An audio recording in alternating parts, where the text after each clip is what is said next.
It's live. Welcome to Vaayusastra's Future Scientist Meet, chapter number 8. Just check. Welcome to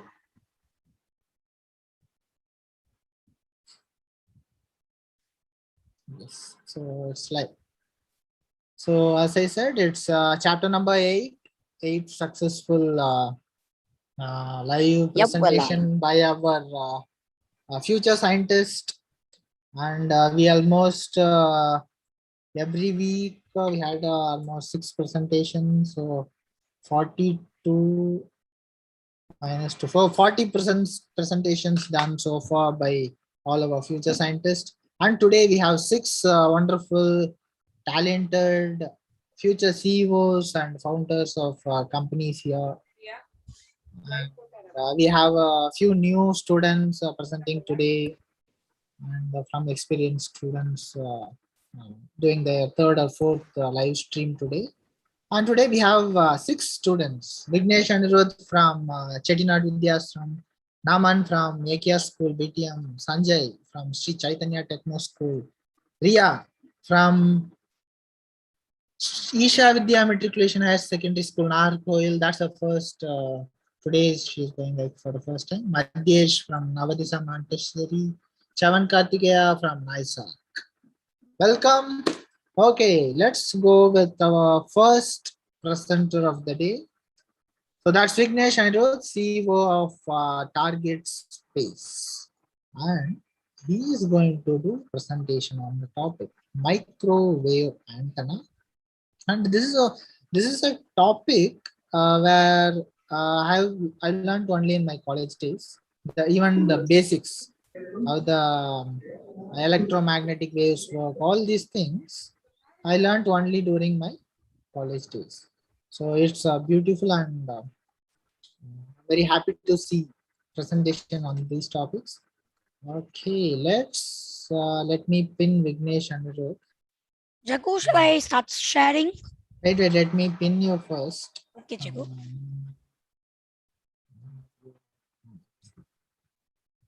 Okay, so that's Vignesh Anirudh, CEO of Target Space.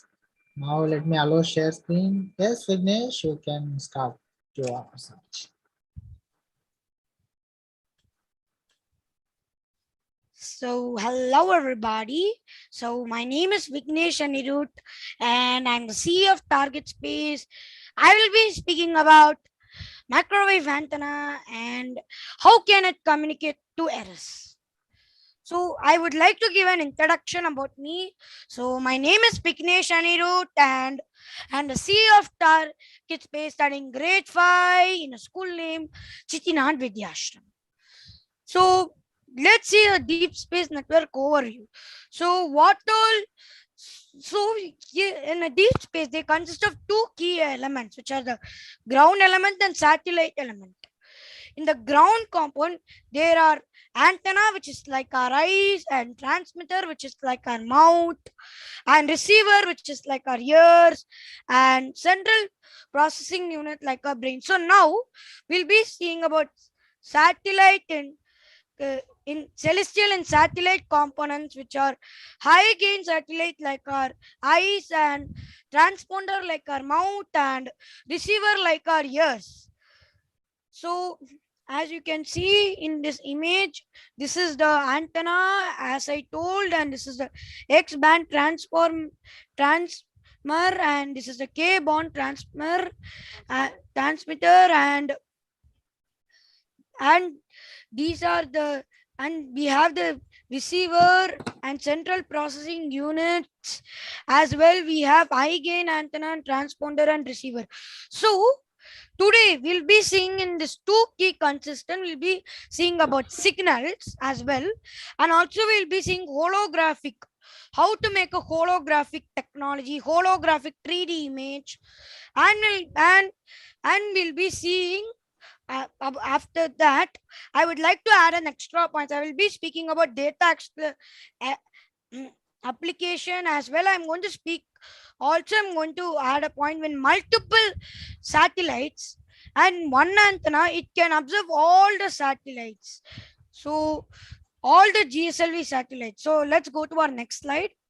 And let's see especially what is a signal. Varying voltage, current, or electromagnetic waves that carries information at any time is called a signal. So there are two types of signal, an analog signal and a digital signal. So first of all, let's see what is a digital signal.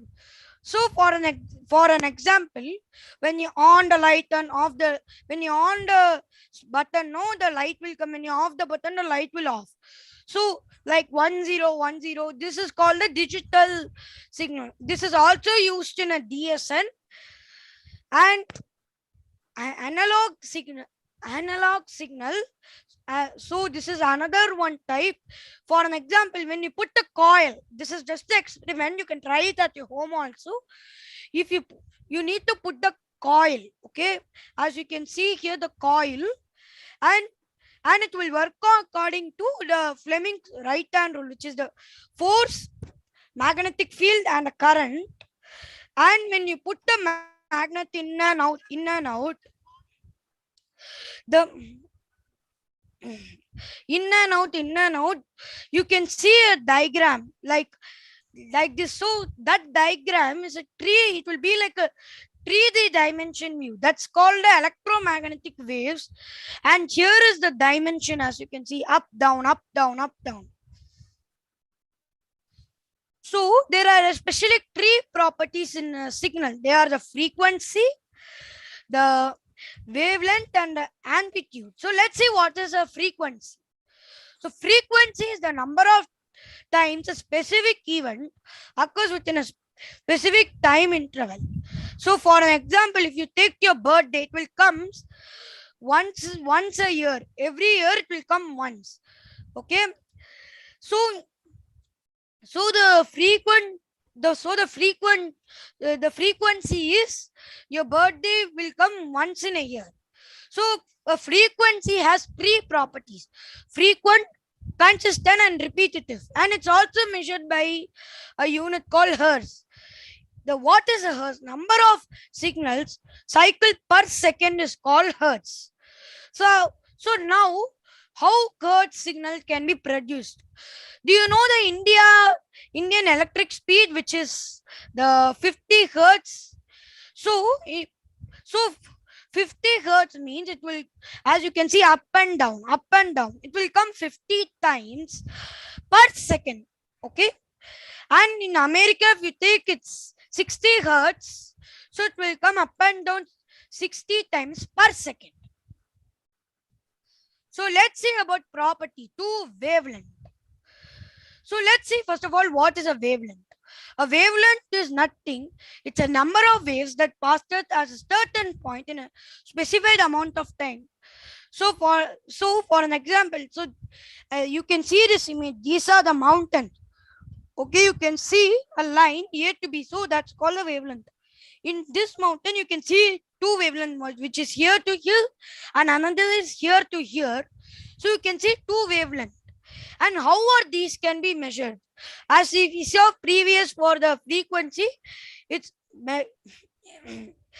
measured by hertz. So hertz. So here how it can be measured? It's measured by lambda. So what is a lambda? It is equal to the speed of a wave in a medium divided by its frequency. So let's go to a property 3rd, which is altitude. So first of all, let's see what is an altitude. Altitude is the maximum displacement or a distance moved by a point on a vibrating body or a wave measured from an equivalent position. So now I would like to give an example. So the same mountain image. So wavelength and altitude plays the same role. So I thought that we can put this mountain image itself.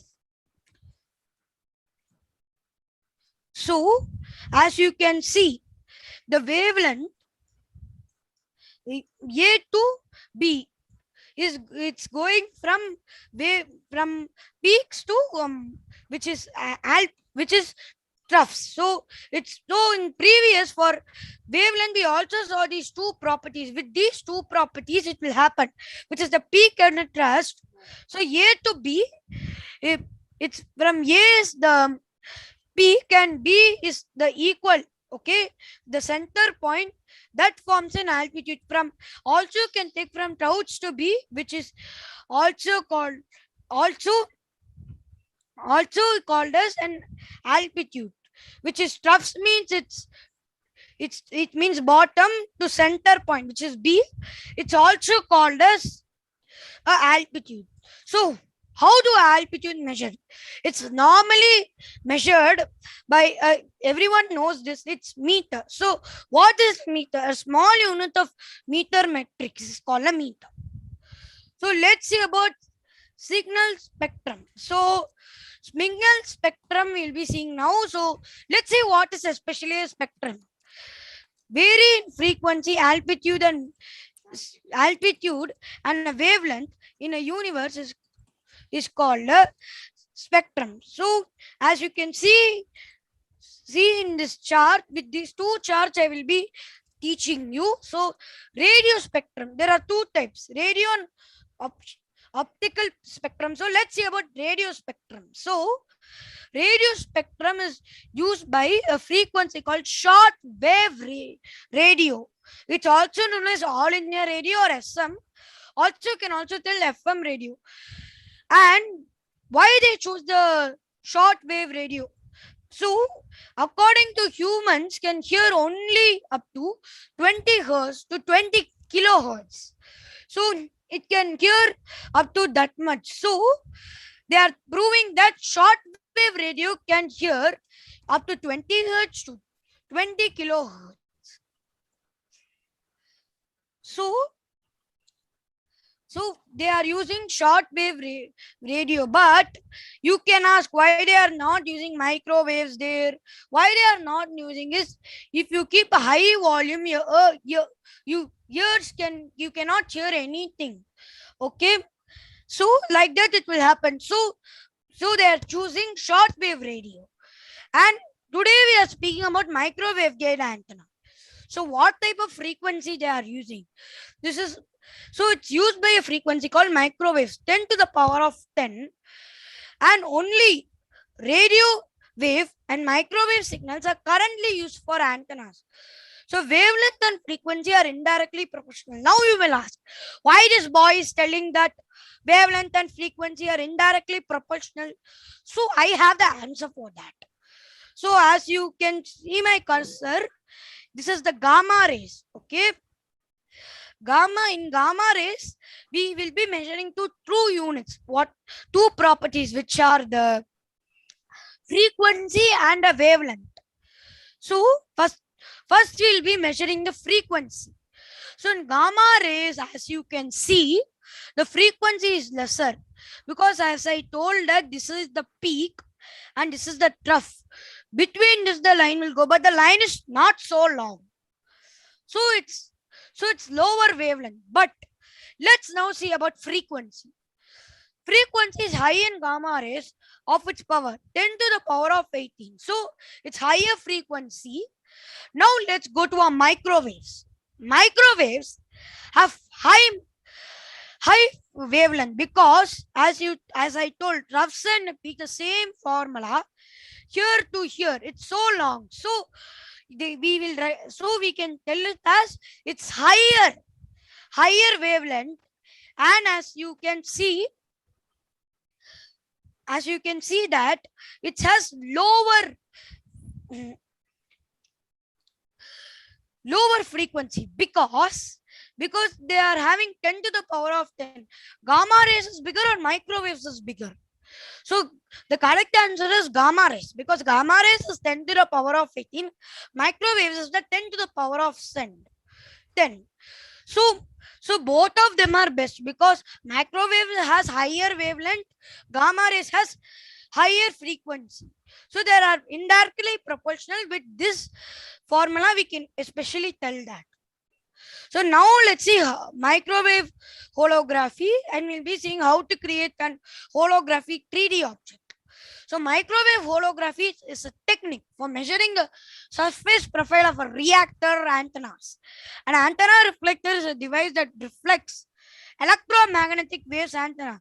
Reflectors can exist as a standalone device for detecting radio frequency energy or can be injected as a part of an antenna assembly. Holography is a unique method of photography. Here, an object is recorded using a laser and then resorted as a particular as a possible match originally recorded object using laser holograms are able to form an exact 3D clone of the original. So, I just have a small interaction question.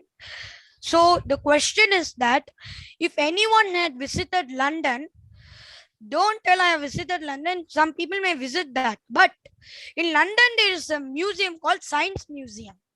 Okay, who all have visited just Science Museum? Please, in London, please raise your hands. London Science Museum. Anyone visited there? Sanjay, yes. Naman, yes. Okay, so Sanjay and Naman had visited this thing. There will be a science section, and the science section they show about astronomy. Okay, on astronomy, when you go forward, you can see a globe, okay, of Earth.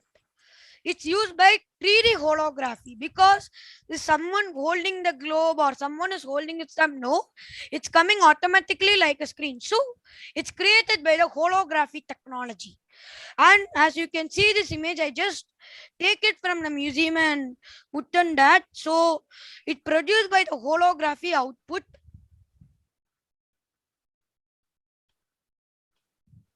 So let's see about microwave holography communication and tracking. It's just a data collection. Okay, so here in few slides ago, I spoke about analog and digital technology. Here it will be playing the role. So from this satellite to this antenna, this satellite antenna here is called as Q band, X band, beacon. Okay, and analog, and here analog signals will come because here to here you can see sometimes an ISRO wave will be coming. So that's called as analog signal, and this is used by a method. And you can right here it comes through, and it will store here, and it will come as digital signal to your computer. And here you will be getting the image processing. So this is the whole data collection and how it will work. So quiz time. Okay, quiz time. It's like sudden surprise. Okay, quiz time. So children, if you have any doubts about this communication, you can ask your questions. Is there any feedback? Yeah, it's nice. Microwave antenna and communication and electromagnetic waves. He did on such a nice presentation, which is at a college level category. It's like advanced level course we conduct for college students. This comes under telemetry. So this is like, I'm very happy to see this. And I'm getting reviews like super presentation, nice presentation. Yes. And Vignesh, you can share the. Okay. Is there any doubt you can ask me? Yes. Till they join in your quiz, they can ask Jagu, 1 minute. I have taken the link. Yeah. Just put it. Yes. It's very clear. No doubt. Saying no doubt. Yes. Let's wait for the people watching in live as well. So.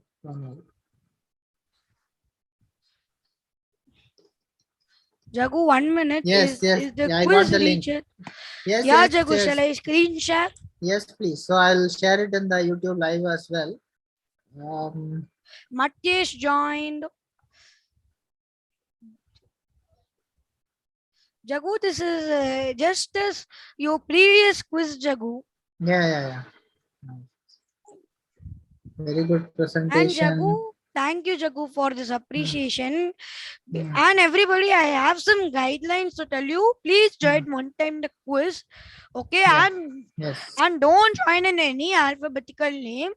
join on your name, then only you can recognize. This is for the viewers and the listeners. Okay. Purila. So did you share the screen? Yeah, you showed it. Nice. So I've just have 12 people join. Riya or Sadhana, just share this link in your school group as well. So children will join in the quiz. Arijit raised a hand. Yes, Arijit, you can ask your question. Someone join in letter B. Yeah. 1 minute, I'll just remove him. It's okay, da. Maybe some new participants. Who's that B? Join on your name. Okay. I think 15, once it reaches 15 Yeah, numbers, we'll start the quiz. Okay, Jagu. Quiz time. I think we have 20 here. So there are live, we have around 10. Yes. I think we can start. They'll join. Sir, post the link again. Okay, I'll post it. Yeah.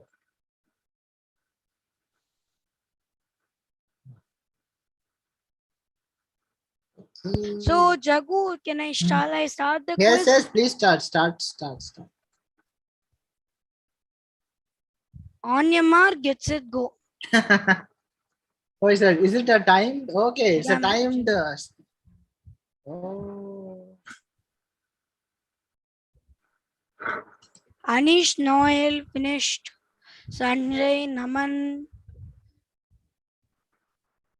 This person didn't Show the finish. question. Show the question now, Vignesh. Let All me read done. the question. Let me read the question.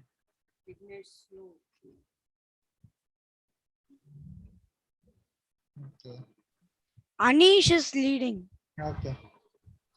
Vignesh, you can, once you start, just put the full question here. Okay, Let me Jagu. read out the question for live streamers. Click, Adun click. Jagu, Adu under simple question. Yeah, just show full view question. See. Like you need to click the question bar, full question view. Jagu, this is the first time to do this quiz, Jagu. Okay. So near the just near this number, can you see the full question view on top?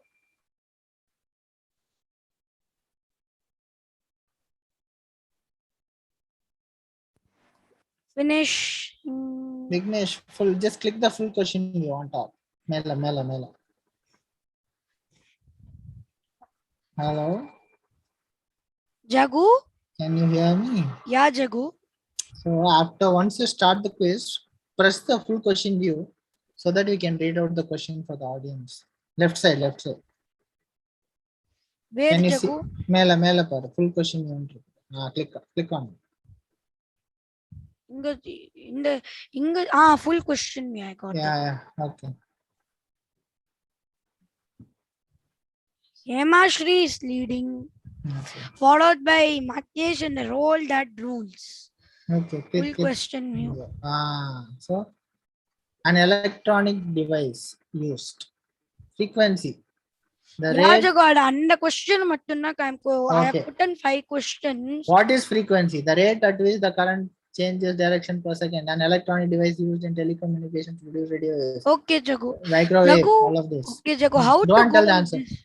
How to go out of this? I think to just click the no, don't go click back. Just click the audience. Killer. Inside Okay, just click the into mark. Can you see a cross mark on the right corner? Yes, ma'am. Yes, Jagu. Yeah, Jagu, I think so. It should be repeated again. Okay, start. Now we can review the question as well. No, not end session. That's there still on only. Yeah. Just click the thing. Microwave antenna. Please, everybody, join again.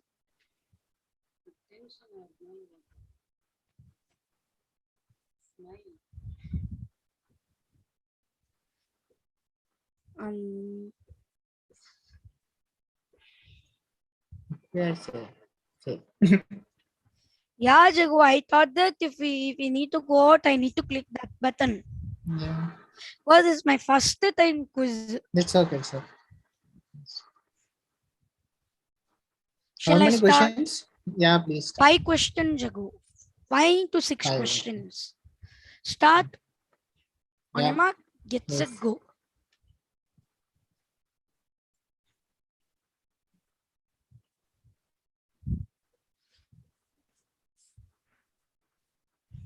My,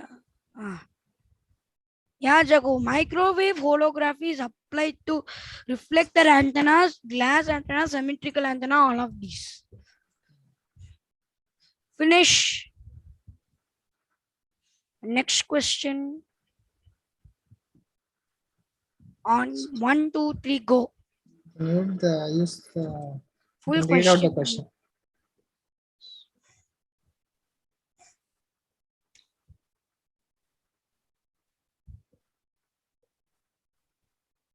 Jagu, these are all so simple.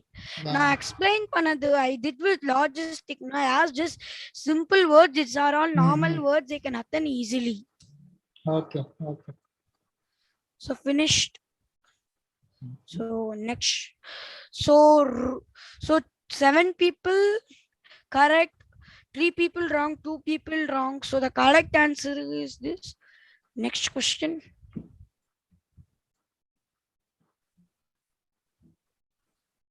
Full question view. Receiver. The rate at which current changes direction per second. Mostly refers to the part of the device that receives all of these. The electron device used in a telecommunication to produce radio waves and to transmit some data. Okay. Who's this? Sadhana. I cannot connect the quiz. Sadhana, there's a Time new up. link. You need to use the new link.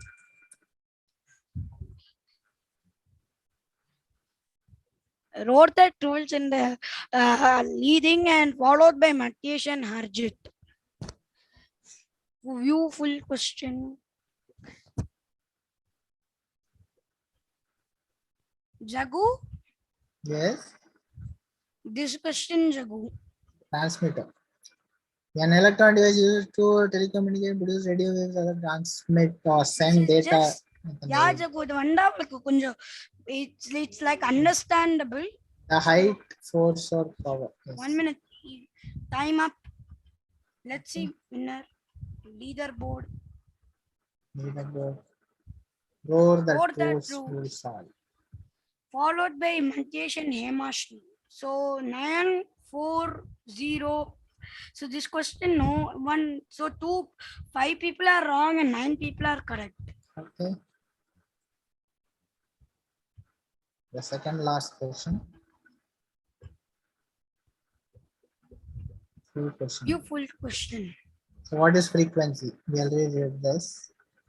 The rate at which current changes direction per second. An electron device used in telecommunication or to produce radio waves and to transmit or send data. Microwave, all of this. Okay. 6, 5, 4, 3, 3, 2, 1. 1. Go. And the last question. We have the last question. Leaderboard. Okay. Roar that rules is going followed by Matheysh and Hemashri. Okay, the last question. Full question here. Let's see what is the question. Amplitude. What is amplitude? The height, force, or power of the wave. An electronic device used in telecommunication or deep space network. All of this. Oh. As a direct answer is there provided. 6, 5, 4, 3, 2. Ta-da! யாரு leader board பார்க்கலாம். Yeah, leaderboard. So the victress is the roar that rules. Congratulations, roar that rules it all. That's our CEO of Aerospace now. So I just pinned him in the thing. Heart எல்லாம் படபடன்னு வந்து பாரு. Nice. Thank you, Vignesh. That's a Okay, Jagus. nice presentation followed by quiz. Okay, Yeah, Jagu. that's Rakshan Sai. That's the role that rules for second Jagu, place. what is the feedback? It's nice only. It's nice. Very Okay, nice. Well done. Well done. Okay, Jagu. Okay.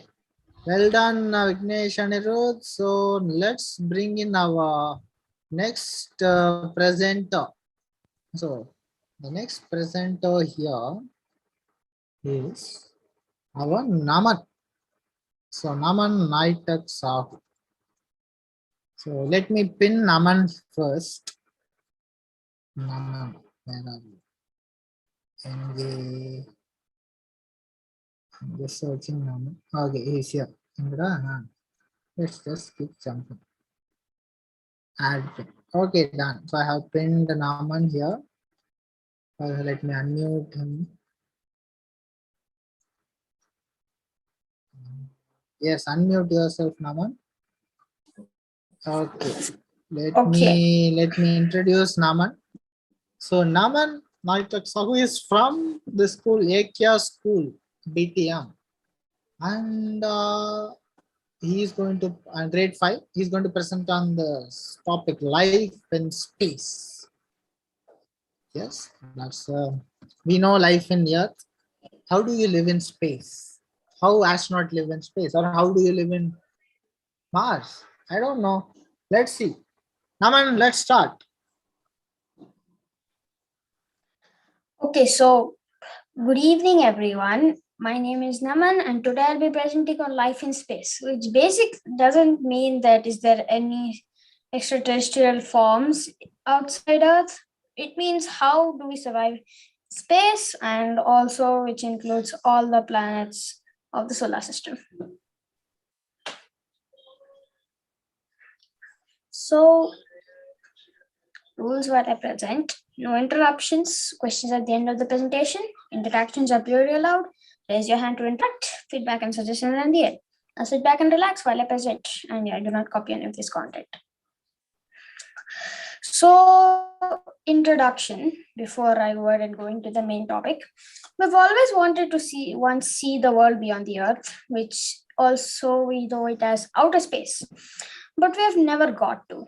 A few have, which includes some we know, such as Yuri Gagarin, Neil Armstrong, Sunita Williams, etc.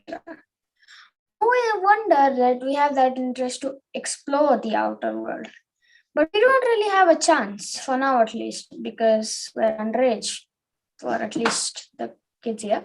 So, but what we can do is find out from evidence and research, more likely the people or spacecrafts that have already gone into outer space, which lead to theories, and it leads to more discoveries, and then even more theories. So in short term explanation, it's a loop. It just keeps going and going and going. And our knowledge on space keeps increasing. So here is life in space and in each planet in the solar system. Without further delay, let's get into the topic. So, how do you feel when you're in space? Now, I get it. We can't survive in space for too long. Suppose we time travel maybe 50 years forward, and we might have ended up having the tech to actually manage to survive in space for a very long time without having any difficulty. I mean, the most common thing you see when it comes to an astronaut in the space is just, you're floating. But there is much more. Controlling your movement is not even close to being possible. You can only move depending on your mass. So you're just a balloon, right? I mean, balloons move not on themselves. They're not independent. They are dependent on the air around them. So if the air is moving in one direction, the balloon will go in the same direction. So we are sort of a balloon in space. So now there is no gravity or air, and it has only one thing, vacuum, which means nothing. So you need to explore, let's consider this. You need to explore the planet yourself. How will you do it? You're not in a space rover or any spaceship that uses thrusts to move towards the planet. We know that space rovers and spaceships use thrusts to move towards the planet. And you need to use your own energy just because you don't have any source of travel or let's say transportation in space. So which is super difficult. Okay, as I said, it's because we have control on our movement. Since we compare ourselves moving in Earth compared to space, in swimming, we always push the water back to push ourselves forward. Like that's what we do in swimming. But there is no air in space. So we can't really just keep, having the swimming position and keep moving. So that basically proves that traveling without a spacecraft in space isn't a piece of cake at all. It's super difficult.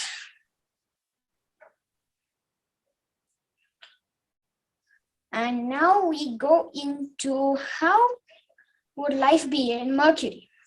Before I tell any further, you may say very hard or impossible if I ask you whether survival on Mercury is possible. It's the closest planet to the sun and the smallest planet in the solar system. And to be honest, you may not expect it coming, but it's actually not that hard. You might have me say, I'm pretty sure that's not in live streams. That's not in the live streams record. So I did the plans of the solar system and beyond part 1.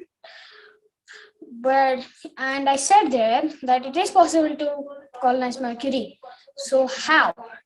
Mercury's geological information is quite a fair point. Well, consider it evidence. After all, Mars and Venus aren't the only planets we see to be colonizable. We can manage the temperature problem soon enough. So we can say Mercury could be a second home after all. It isn't such a terrible candidate.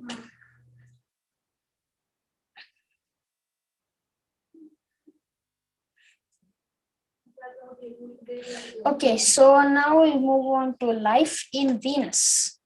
Now, I'm pretty sure more likely you would say Venus is the hottest planet. We'll be turning to ash in a second if we manage to step on Venus.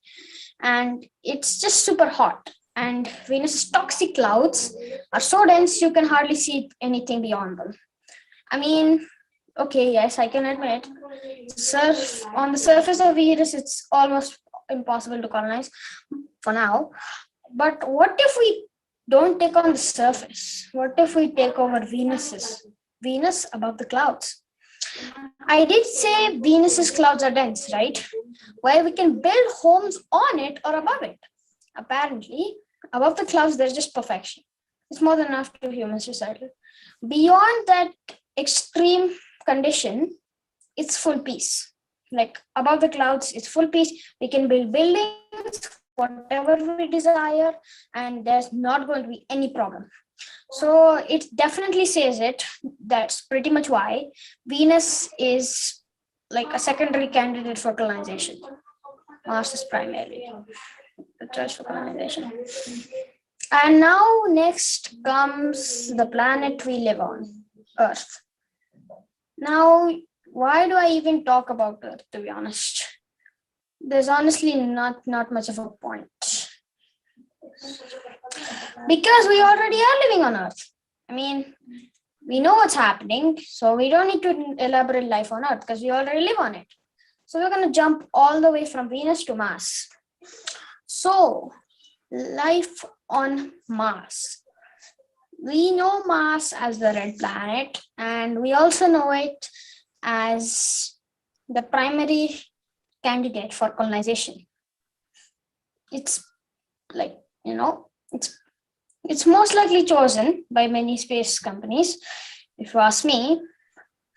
Now, I did say that Mars is colonizable. And we all know that it's colonizable. But in which factor? By factors, I mean the surface. The surface may be rough, but it's good enough to actually be, good enough for buildings to be put in.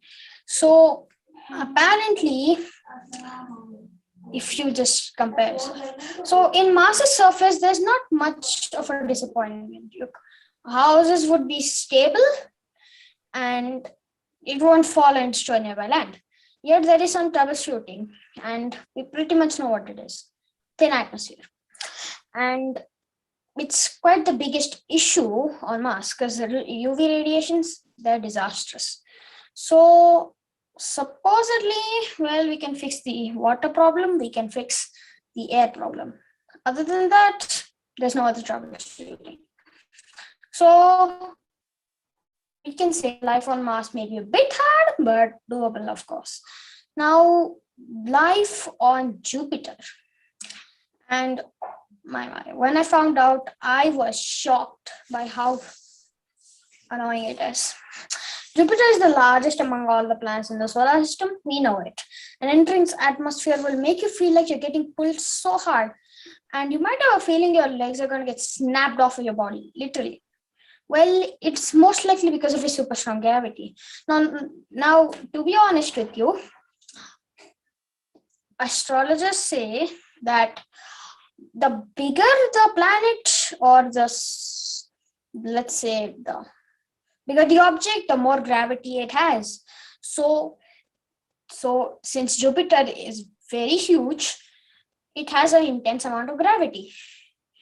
So you would weigh so much on Jupiter. If you weigh 100 pounds on Earth, you would weigh 240 pounds on Jupiter.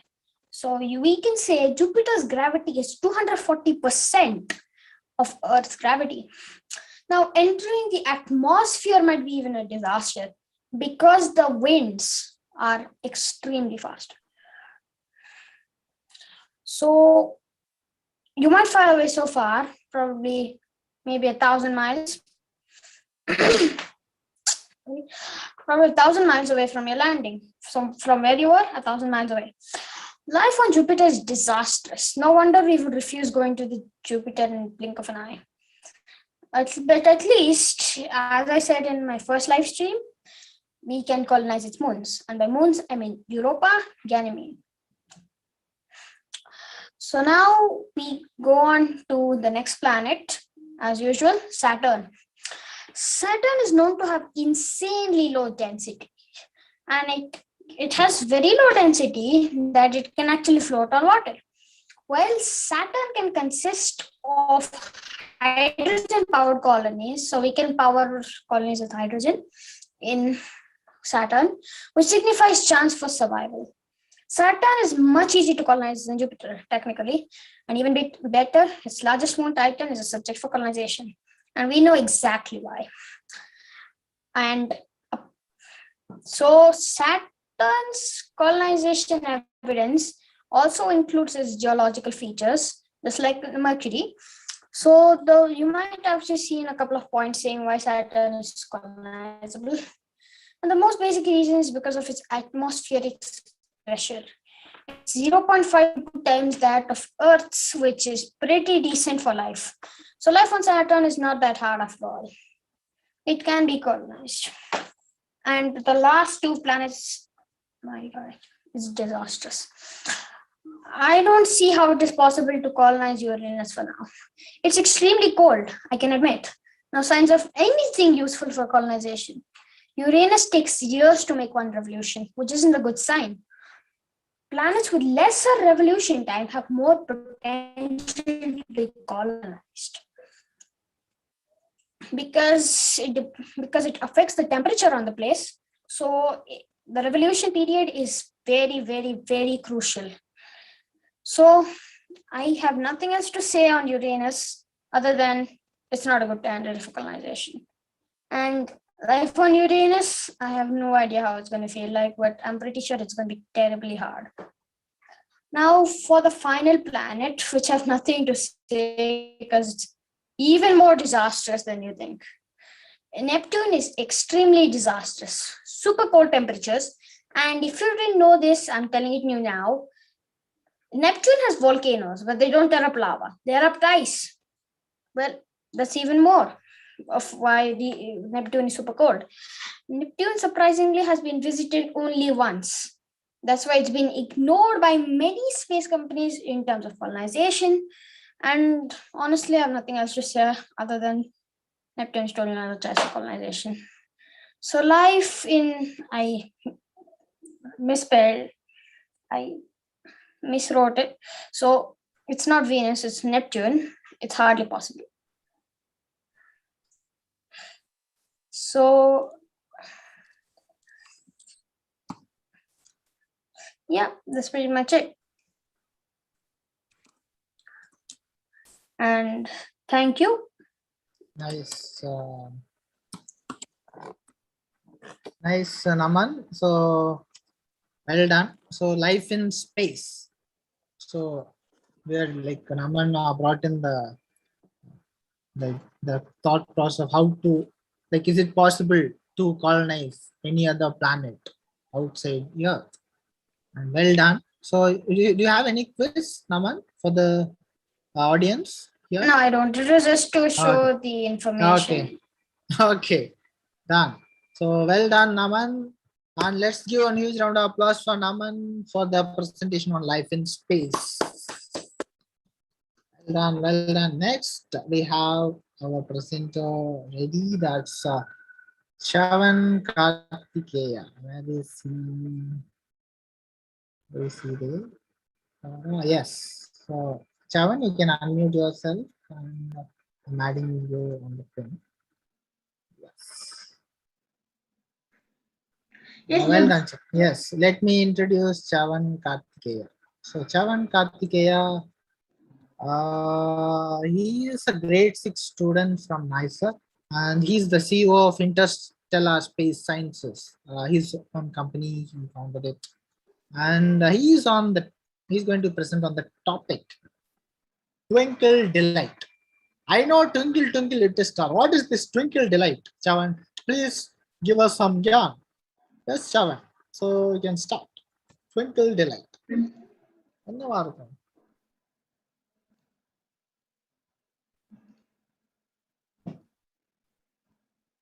One second, let me gain controls of it. Yeah, you all can see my screen, right? Yes. Okay, so good evening, everyone. I'm Karthikeya, the CEO of ISS, Interstellar Space Sciences, and today I'm going to discuss about the topic, the Twinkle Delight. I'm sure you must have already guessed it. Yes, it is the twinkling stars in the night sky. Okay, then I'm right. Twinkle, twinkle, little star. Yeah, so what are stars? They're nothing but huge celestial bodies which are mostly made of hydrogen and helium. So, because of the hydrogen and helium inside the stars produce light and heat. The heat The heat is produced because of the churning nuclear forces inside their cores.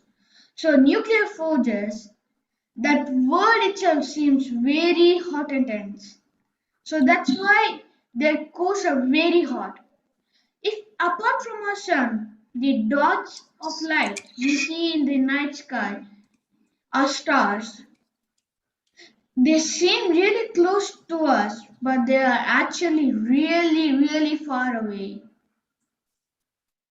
It is impossible to know how many stars exist, but even astronomers can't estimate it. So, the birth of stars. Mostly, this lifespan of stars are approximately billions of years. But as per the general rule, the more here the star gets, the shorter its lifespan is. And how small the star gets, the more its lifespan is. So normally for all of the stars, its first birthplace is in a hydrogen-based dust cloud called as a nebula, also known as interstellar clouds. Over the course of thousands of years, because of gravity, that nebula or interstellar clouds just collapses under its own weight. Because of that, that gas will create a star known as protostar. So that protostar represents a star's nascent phase. Don't get confused, guys. A nascent phase is nothing but an initial phase. It is because of the dust in the nebula. Protostars can be very difficult for astronomers to detect.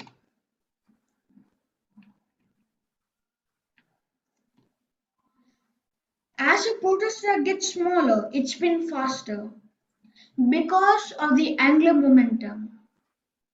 So I go skating, and I don't know who goes, but if you go skating, anybody of you, you must know that if you open your arms wide out, you will travel much slower. But if you go inside more like a rock, then you will kind of go faster.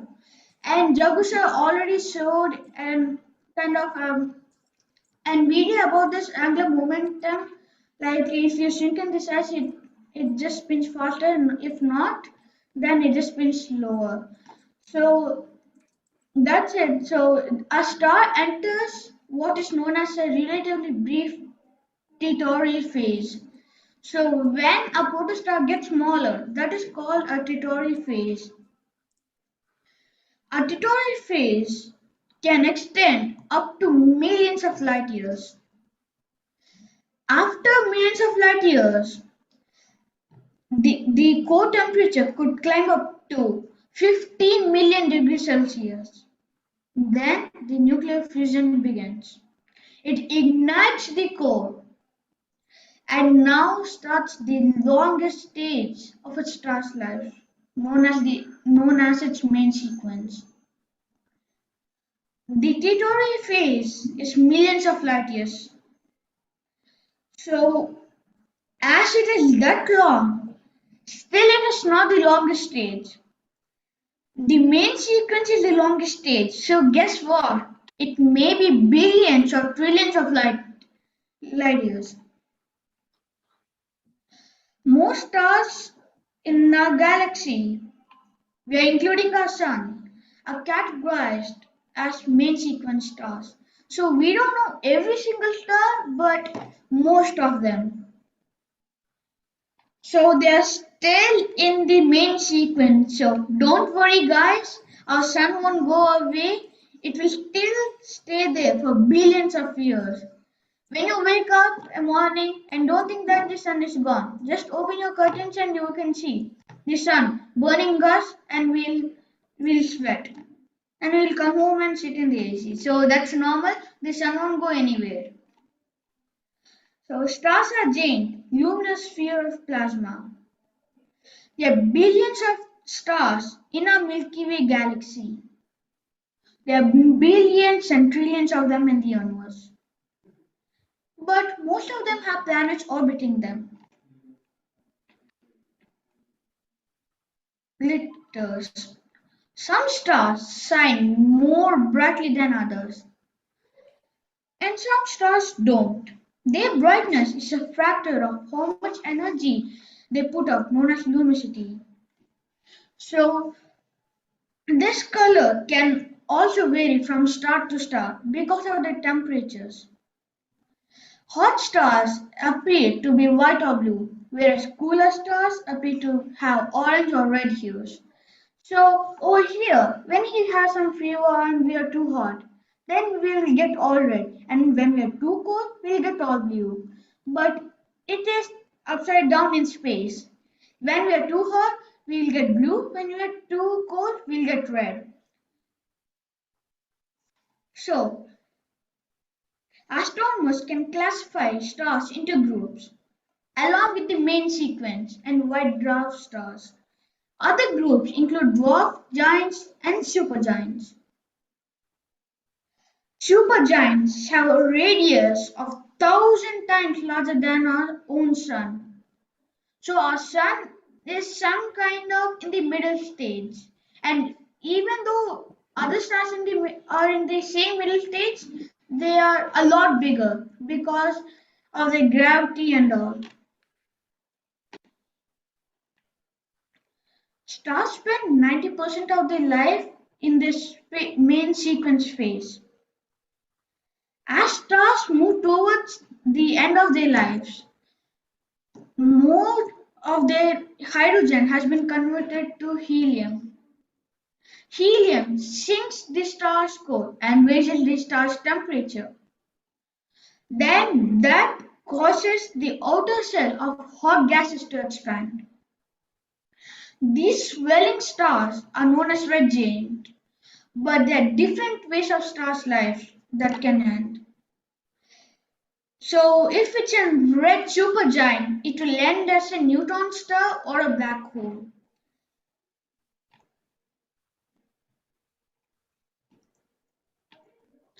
The red giant phase is actually a prelude to the star shedding its outer layers and becoming a small, dense body called a white dwarf. White dwarfs cool for billions of years. Eventually, all white dwarfs will go dark and cease producing energy. At this point, which scientists have not to observe, they become known as black dwarfs. Now, talking about the characteristics of stars. Number one, brightness, luminosity. That is how we measure light. Like we measure distance, light years, we measure it like that. So, luminosity is the power of a star, the rate at which it emits energy. For instance, the sun's luminosity is 400 trillion watts. The luminosity of a star is usually measured in terms of the luminosity of the sun. For example, take the star Alpha Centauri A. It is about 1.3 times as luminous as the sun. Astronomers describe star brightness in terms of the magnitude and the luminosity. The brightness of a star depends on its surface temperature and size. Number two, color. Stars come in a range of colors, from reddish to yellowish. From our planet Earth, we might think the stars are all, not including our sun, all just white in the night sky. Everything is white, but when we observe it closer and get closer to it, we can see just one spectrum of colors. But when we observe it more and get more closer to it, we'll see many colors. It is a mix of colors. Different elements or compounds observe and emit different colors or wavelengths of light.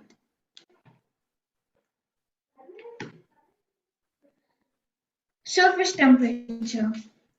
You know, guys, astronomers measure star temperatures in a unit known as Kelvin. So, stars are the same size, but one is twice as hot as the other in Kelvin. So, surface temperature of a star depends on its part, on its mass, and affects its brightness and color. The former would be 16 times as luminous as the latter. Now, size. Astronomers generally measure the size of stars in terms of radius of our sun. So, for instance, Alpha Centauri A has a radius of 1.50 solar radii. You know, guys, because stars range in size from neutron stars, which can only 12 miles, which is approximately 20 kilometers wide, to supergiant, roughly 1,000 times the diameter of our sun. The size of a star affects its brightness, as I already mentioned. The luminosity is proportional to radius squared. If one star was twice as wide as the other one, the former would be 4 times as bright as the latter.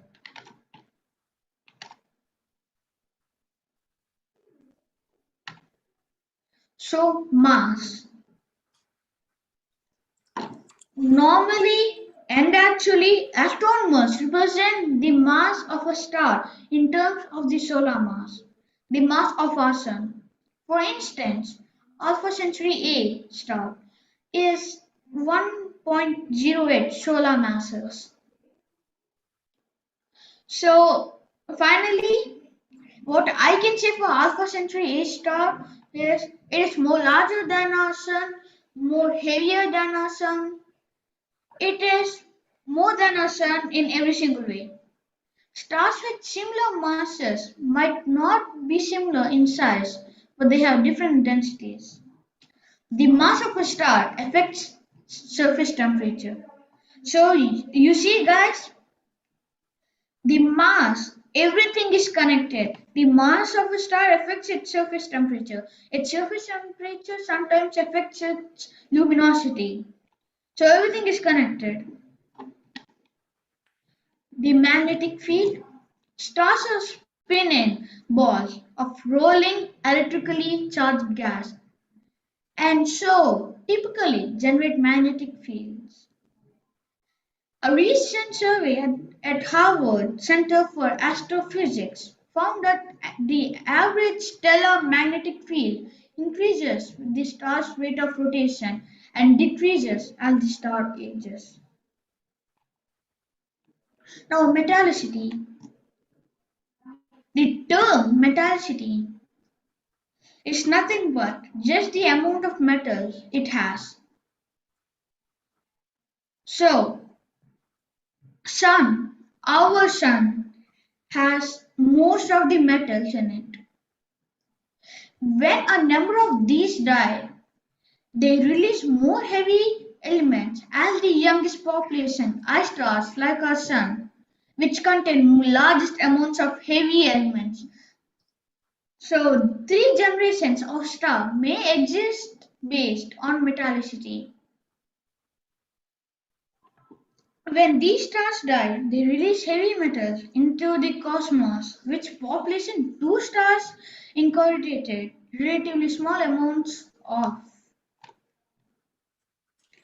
So I just gave life cycle of a star because that's what I've been discussing till now. So every single star starts with an stellar nebula. Then there are two choices: an average star or a massive star. If an average star, then a red giant. The red giant forms into a planetary nebula, then finally a white dwarf. If a massive star, it turns into a red supergiant, then a supernova. Now coming to the tricky part. It has two choices again, either a neutron star or a black hole. Don't worry guys, our our sun is an average star. It is not a massive star or a red supergiant. It is an average star. So don't worry whether after a billion or trillion years ago it will turn into a black hole or not. Classification. Stars are typically classified by their spectrum.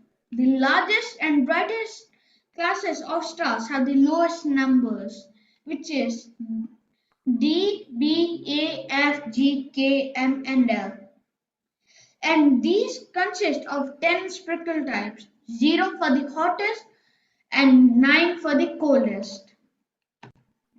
So these are main spectral types: 0 for blue, B for blue, A for blue, F for blue or white stars, G for white or yellow stars, our sun, K orange is red, which is Aquarius, and M red Betelgeuse. So these are some stars. So these are a few more types of stars. Number one, protostar. Number two, Titore stars. Number three, main sequence stars. Number four, red giant stars. Now coming to another wing of these few types of stars. Number one, white dwarf. Number two, red dwarf. Number three, neutron stars. Number four, finally, supergiant stars. So we normally sing in a kindergarten, Twinkle, twinkle, little star, may put an baby to sleep. But if it is really based on stars, I don't think that poem is exactly accurate. If it is really based on stars, the poem should be burning, burning, gigantic star, emitting big balls. So if it is really based on stars, that should be it. Now, these are, Oh my. thank you. So these are few references which I used. I don't need to say them. You can just read it. So I appreciate your time. This is me, Karthikeya, the CEO of ISS Interstellar Space Sciences, signing up for today.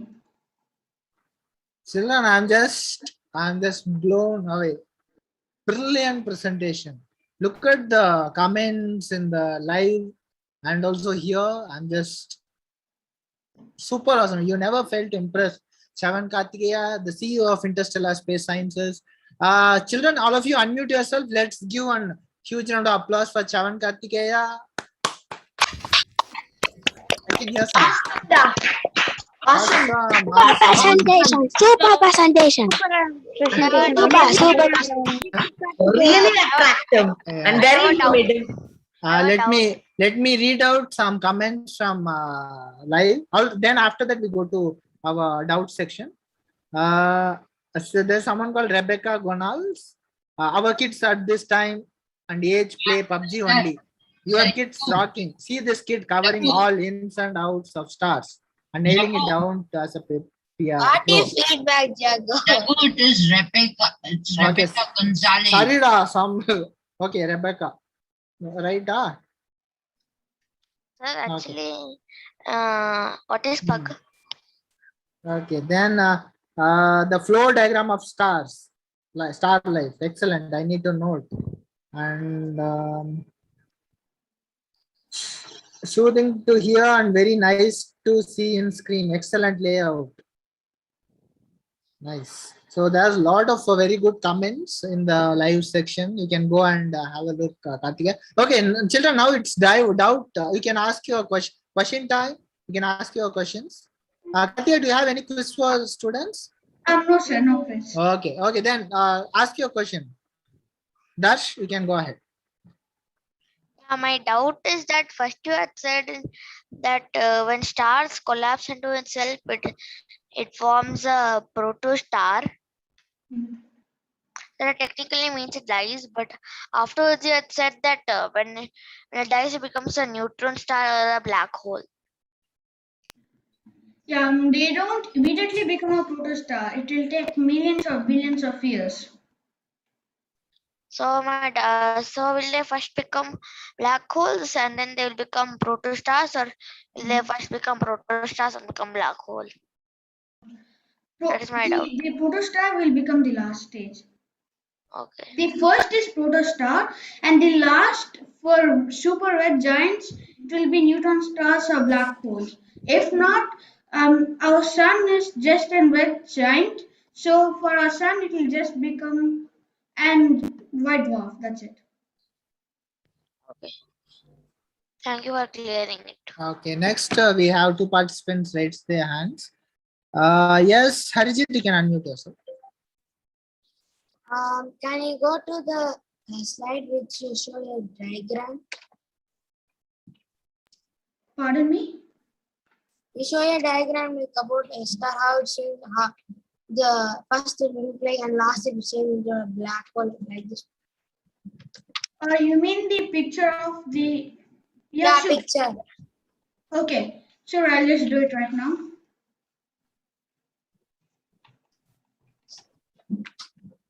So let me just get it.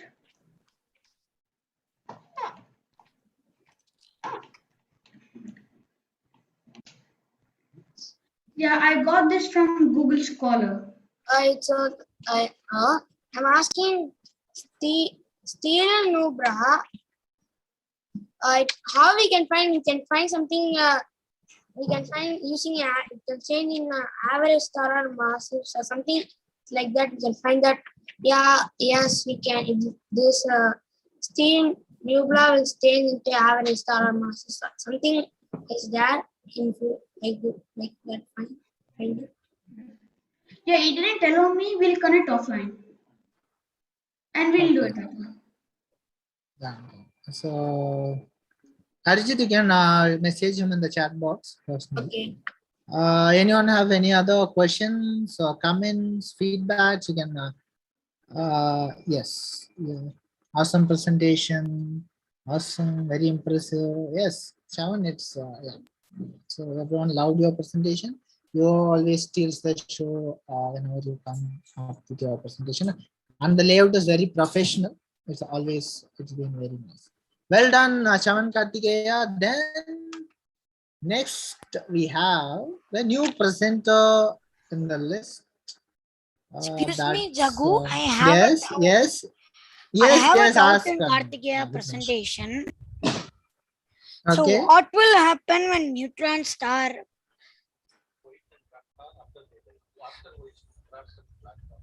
what is happened by Newton after Rafton? neutron star?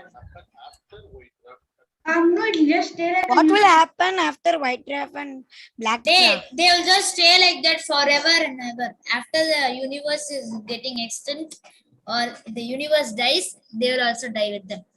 Yeah, Okay. that's what I was about to say. Thanks, Sanjay. Okay, done. Okay. Thank you, Karthikeya. Thank you for the beautiful presentation. Let me invite our next presenter. Riya, you can unmute yourself. Yeah, sir. Can Yes, you yes. hear me?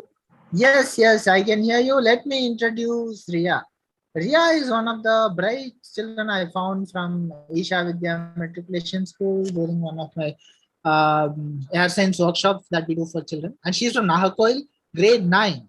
And her presentation is on Mission Life. Mission Life. Okay, I know Mission Impossible. Let's see what is Mission Life. S.J.Riya to present on the topic Mission Life. Let's start, Riya. Sir, can I record? Yes, please. I'll allow you to record.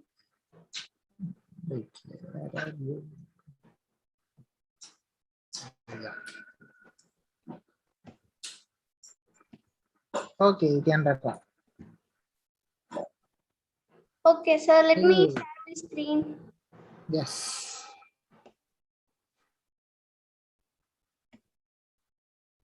Is my screen visible, sir? Yes. Okay, namaskaram everyone.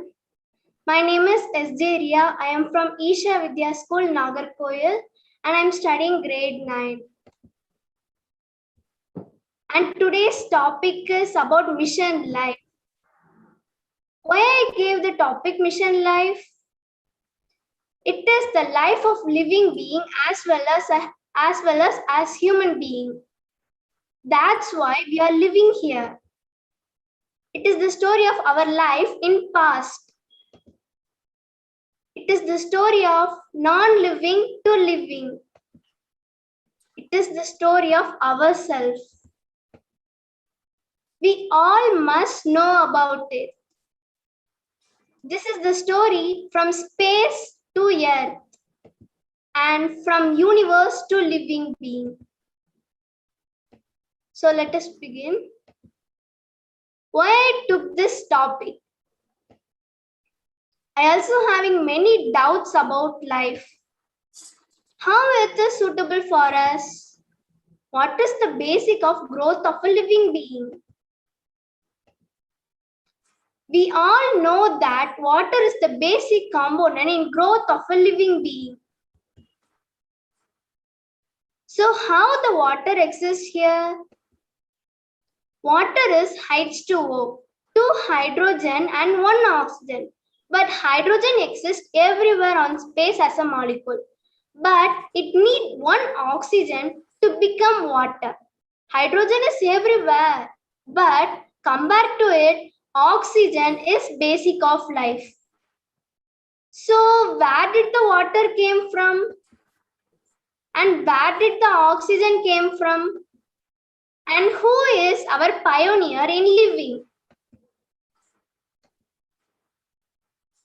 So hope you also have the same doubts. It's my doubt also. I have been searched for it and find out.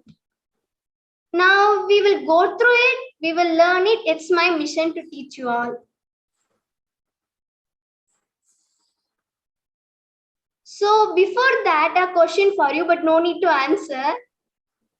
From hen egg came or from egg hen came? Have you heard this question? Don't need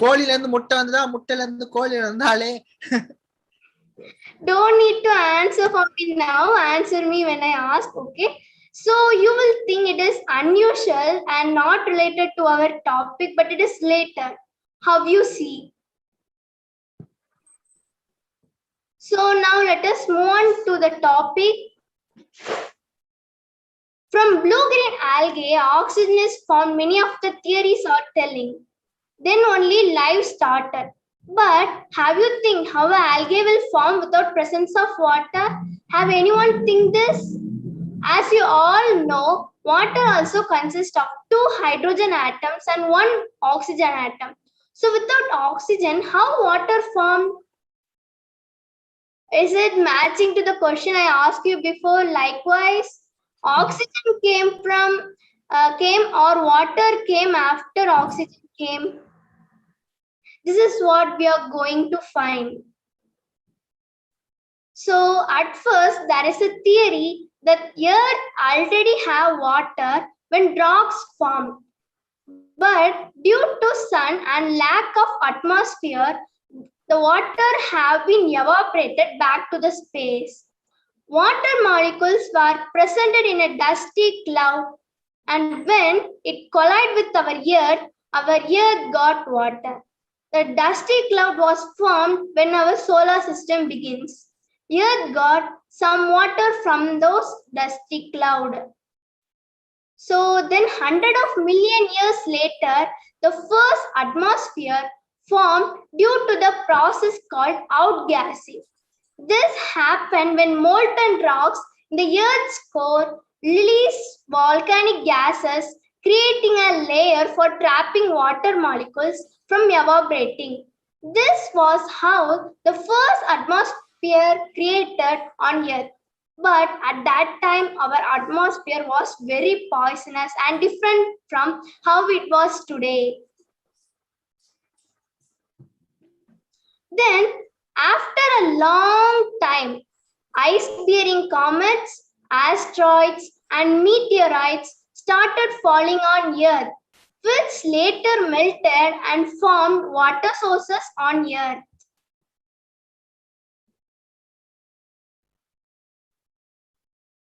This is how water came to Earth without presence of oxygen on Earth. And there may be a small amount of oxygen which created water and ices on space.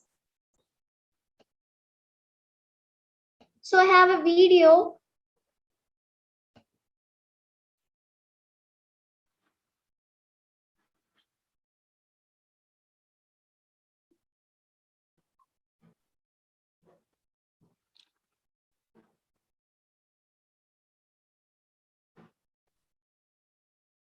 Yeah, is there any audio running in the background?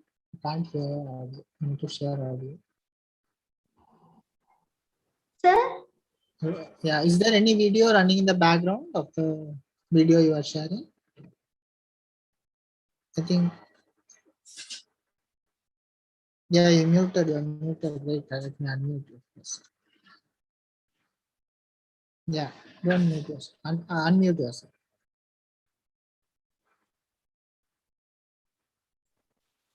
Sir, it's the audio from the video only.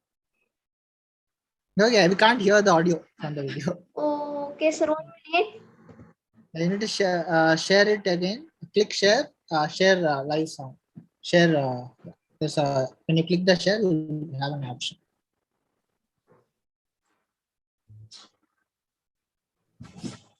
No issue. You can just play the video and explain in the background what's happening. Liquid water is almost impossible Yes. to find. So how Yes, did yes, power yes. plant? Yes.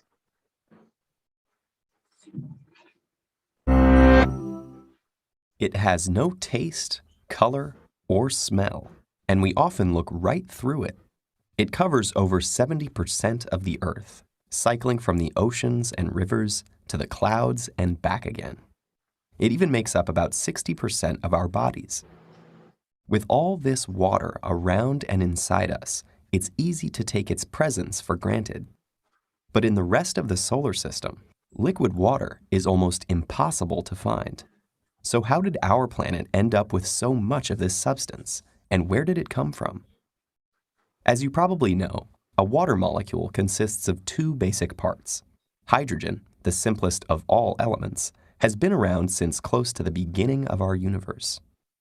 Oxygen entered the scene several 100 million years later, after stars began to form. The massive pressure at the center of these fiery infernos was so great that hydrogen atoms fused together to form helium. Helium, in turn, fused to form heavier elements like beryllium, carbon, and oxygen in a process known as nucleosynthesis.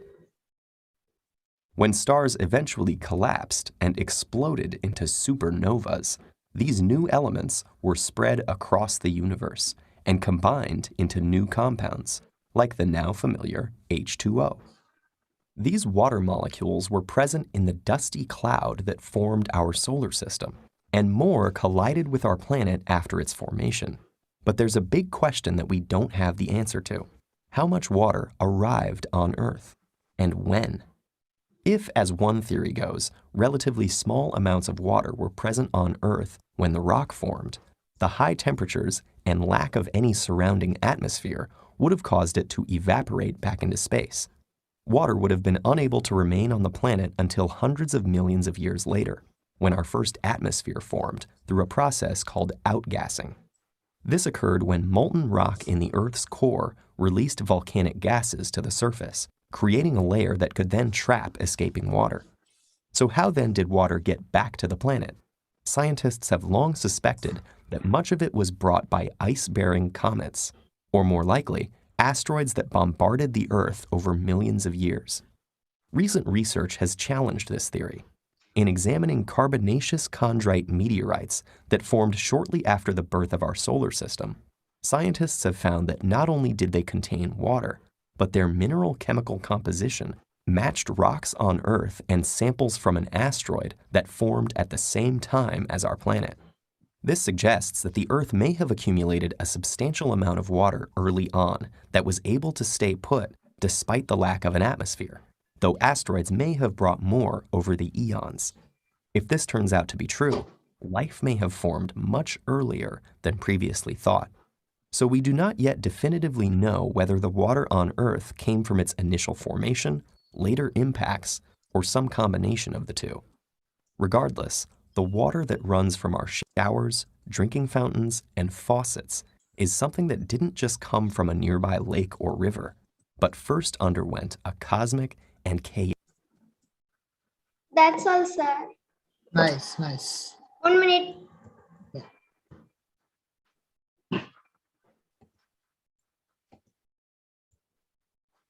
It has So then only tiny organisms known as cyanobacteria or blue-green algae started forming on the rocks in the water sources. They use sunshine, water, and carbon dioxide to perform photosynthesis and produce oxygen about 3.5 billion years ago.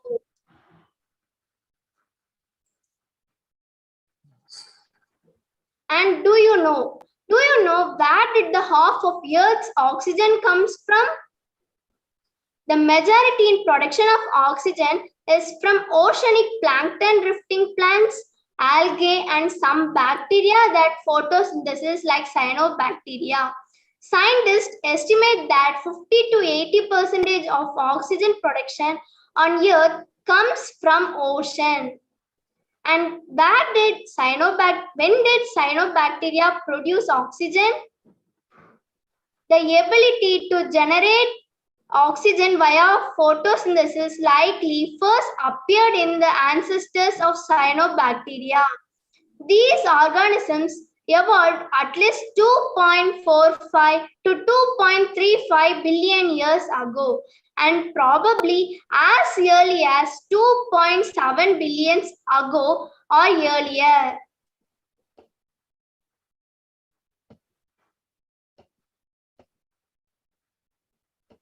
And these are some images oxygen from algae. And this image is from my home. I did this experiment and I experienced this, and these small bubbles or oxygen bubbles, these were created by the cyanobacteria due to photosynthesis. When this bubble came to the surface of the water, it blast and oxygen came out to the atmosphere. So again, another one video. This is what I take from my home. No sound. Wow. We actually did produce oxygen in the house. And people are struggling for oxygen because they don't know how to do it.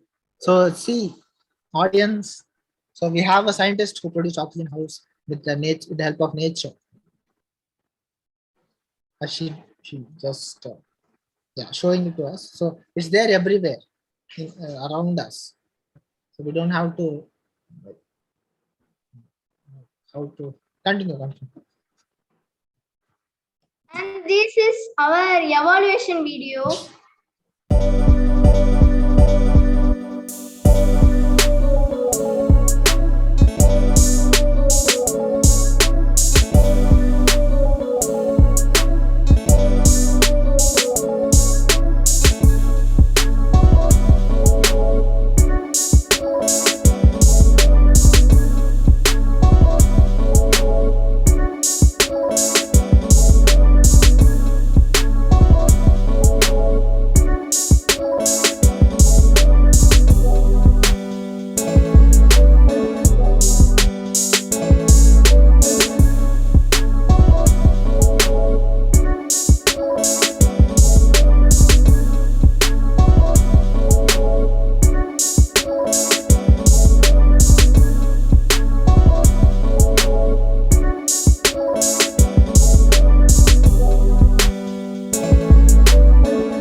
on land permanently. But some animals don't evolve that much and live in water itself. That are fishes, and they evolved from small microorganisms into intelligent humans. And algae, and on other side, algae evolved to giant plants, trees, and forests.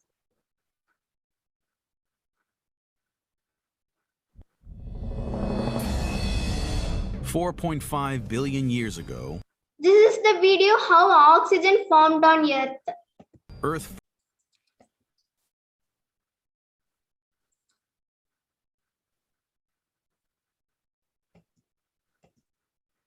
Okay.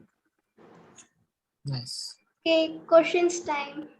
Question time. So we already have a lot of audience raise their hands. And do you have any quiz, Riya? Yeah, sir, I have.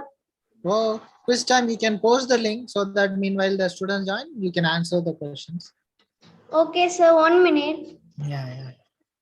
Harjin, I have unmuted. You can unmute yourself. Ask your question.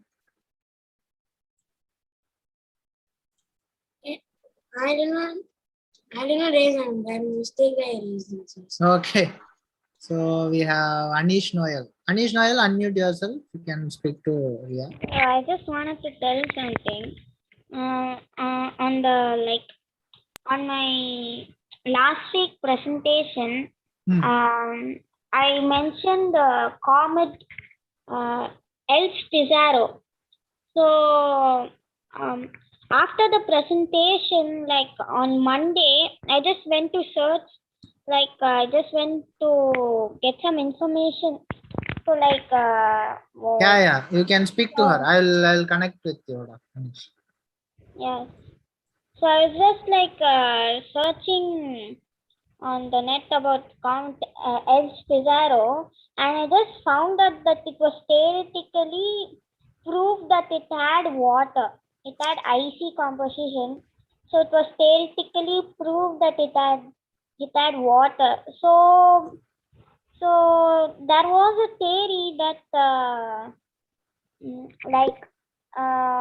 one piece of the comet fell into the earth and created water. Okay. Yeah, there are a lot of theories. So may possibly. Yeah. So you can connect with Riya offline. I will ask Riya to coordinate.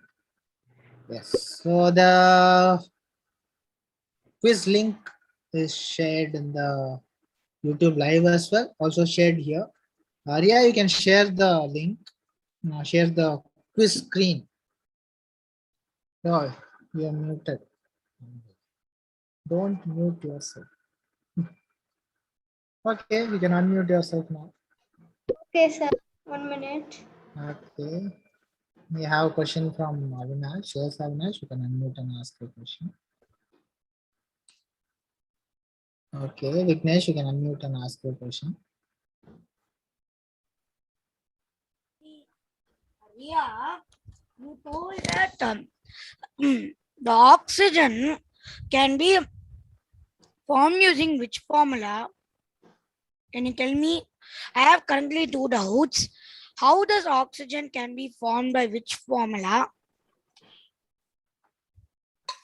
Plants produce oxygen by using photosynthesis.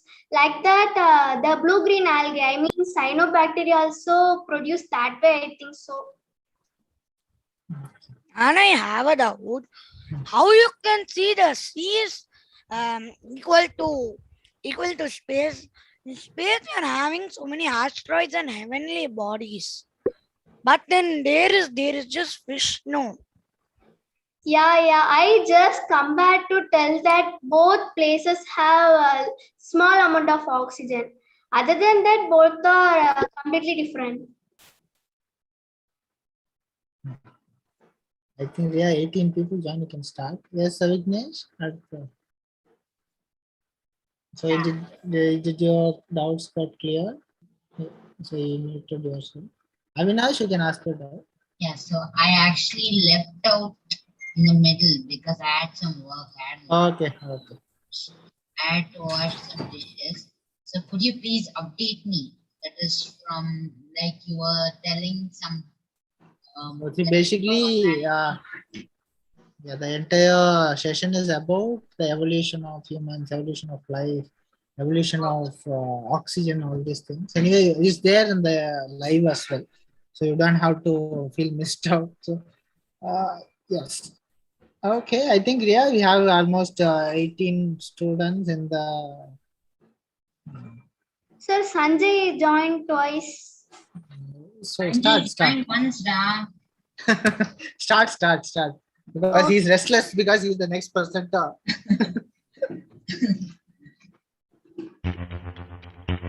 Ready? 3, 2, 1, ta-da! Full question view. Show the from Hen came first or X came first. According to the presentation. 20 seconds.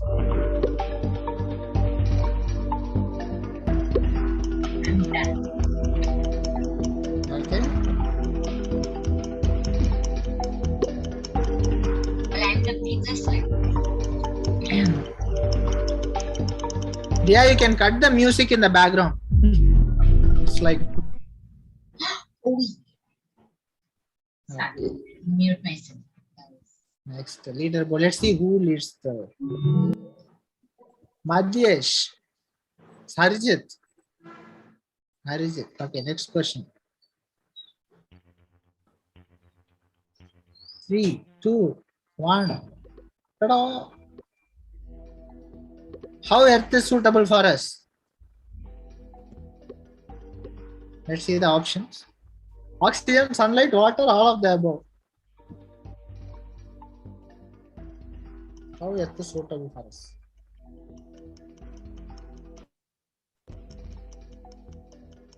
$13 seconds, 12, 11, 6, 5, 4, 3, 2, 1. Time's up. This Harijit is not answering. Harijit? Sorry. It's okay. What's the anyway timer? We can't help it. Naman is leading the board now. Next question.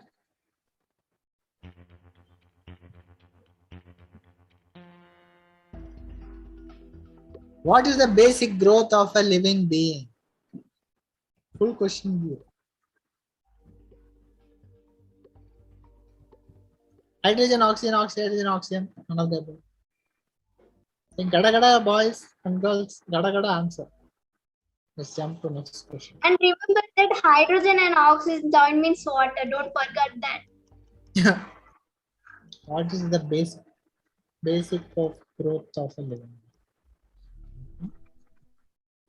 Next.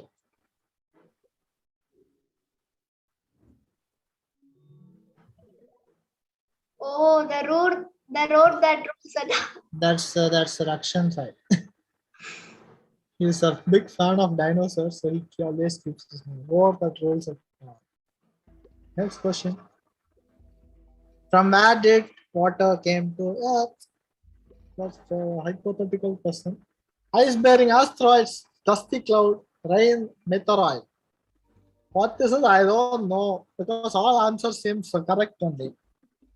Yeah, think the percentage, think the presentation and answer. Okay.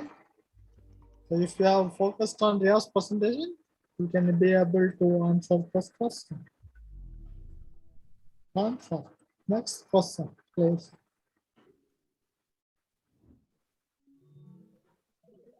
Fraction is leading. Okay, because Rakshan is a big fan of this evolutions.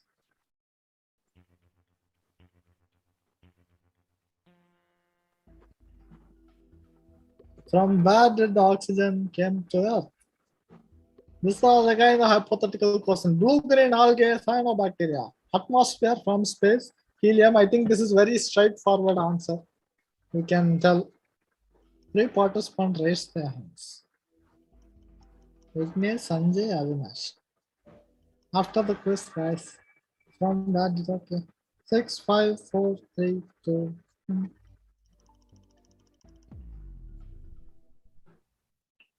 Next question. Neither board. The rower that rules it all is ruling the board with 1,000 extra points. 14 people answered rightly. யார் இது தப்பா answer பண்ணிதாவோ அது வந்து பிரச்சனை. Because that is a very straightforward question. Who is our first living pioneer? Apes, Homo erectus, blue-green algae, oxygen. Remember, first, not other thing. First. Okay, first. So she is giving clues as well.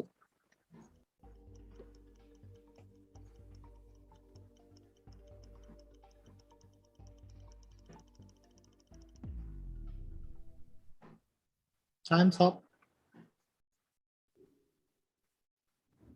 Neither both.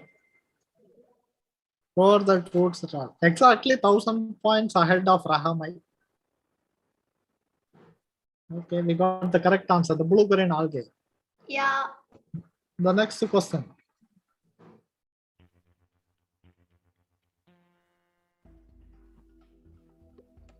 How many percentage of oxygen production on Earth comes from ocean? She particularly mentioned this in the presentation. I think if we have focused on her presentation, you would be able to answer this question.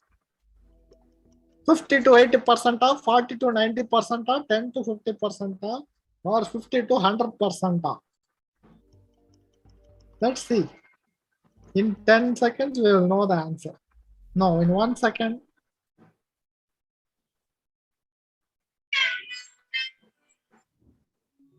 So, over the rules at all. So getting it right is now 1,020 points. Answer correctly. Okay. My next question. 3, 2, 1. What does cyanobacteria use to photosynthesis? Use for photosynthesis. Sunlight, water, oxygen. Option 1 and 2 only. Sunlight, water, illa oxygen, illa only sunlight or only water. So every time they are raising hands. Who are these two people? Sanjay and Avinash. Okay, time's up. Let's see what is the correct answer. I misclicked. Namana. Okay, fine. 7,500 rows the rules. The answer is option 1 and 2 only. Sunlight and water. Well done. Next, the 9th question. 3, 2, 1. Ta-da! What is the pioneer of plant? Who is the father of a plant or mummy of a plant? What will you say? Algae, small plant, ocean plant, seed. All answers seem to be right only. See, from seed only the plant will grow up. And also I think algae is also one plant. Small plant, ocean plant. Small plants only will become big plants. With water, we can find a lot of plants. So, let's see what is the answer. Now, roar that roots is all again. Now, 1,360 points ahead. Algae. Algae. Algae. Algae are the pioneers of plants. Fine. Next question. And the last question of Riya's presentation. What do you learn from my presentation? Good question. Origin of life on Earth. Formation of water and oxygen. Evolution of algae to human beings. Evolution of algae to plants. All answers seems to be right. Which one should I choose now? Yeah, sir, all are correct. This question is to it's know. Like a bonus question. Yeah, sir, this question is to know what the audience learned. All are right. Okay.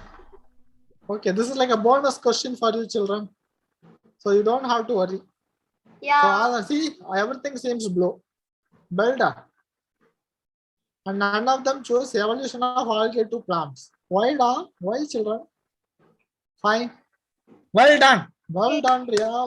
It's like a big yarn of history of earth and life, history of everything. Well done. Nice. So, children, you have any work? Okay, oh, need to see the leaderboard. So, just 500 points, lesser than 10,000. That's our roar that rules it all. Click the next question. Yes. And the leaderboard is loading. So today, I think second time he is leading the board. Roar that rules it all. எப்போ company register பண்ணானோ அப்பலேருந்து இப்படி ஆயிட்டான் ஸ்மார்ட்டியா. Next two. The first roar that rules it all, that is our Rakshan Sai. Then Naman Naitak Sahu. I did not see one more name. What is it? Just that is Ragamai. Ragamai. Okay. And I want to tell one thing. This is for just for fun. The all person who participated in this are also a winner, so don't worry. And sir, I have one more slide more. Can I show it? Yes, please. Because two more participants are waiting to present. We have Sanjay and Matheysh. So this is that slide. Okay. That's a beautiful blue. And thank you for Almighty and everyone who gave me this opportunity, especially Vaayusastra team and my Isha school team, and encouragement of my parents and all the audience, young researchers and Jaggu sir who watched my presentation till end. Hope now you all understand that how valuable we are and who we are. My mission is make you understand how valuable, how important we are and how life form on earth. Hope you all understood that we were part of universe. All the parts make a universe. Someone says we cannot pluck a flower without disturbing the universe.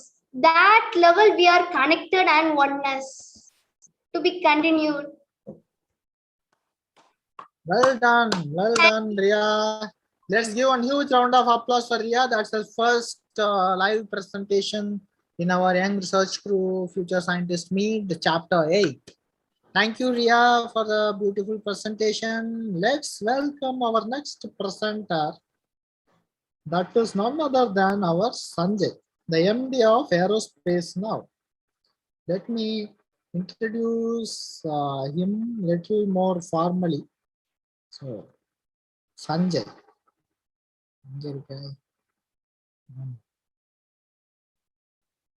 I kept the notes open. Sanjay is from grade 6, Sri Chaitanya Techno School, the MD of Aerospace now.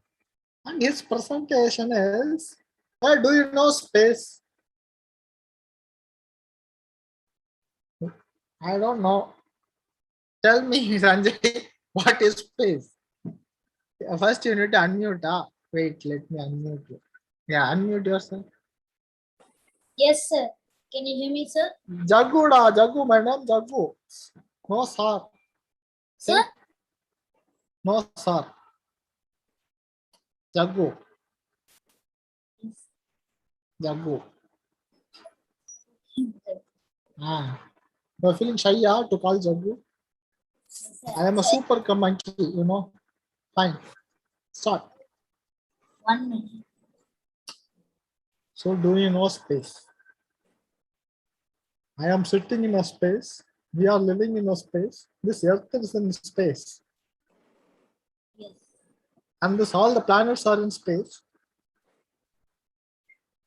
So, what answer சொல்லலாம்? Anish, why are you laughing that? Okay. I'll present in 1 minute. Is my screen visible? Yes. There you go. Yes. One black hole is eating one planet. No, sir. That's a background. Background. Yes. Okay. Hey all, my name is Sanjay and I am the MD of Aerospace now. I also work in space science. So today I'm going to present about a topic.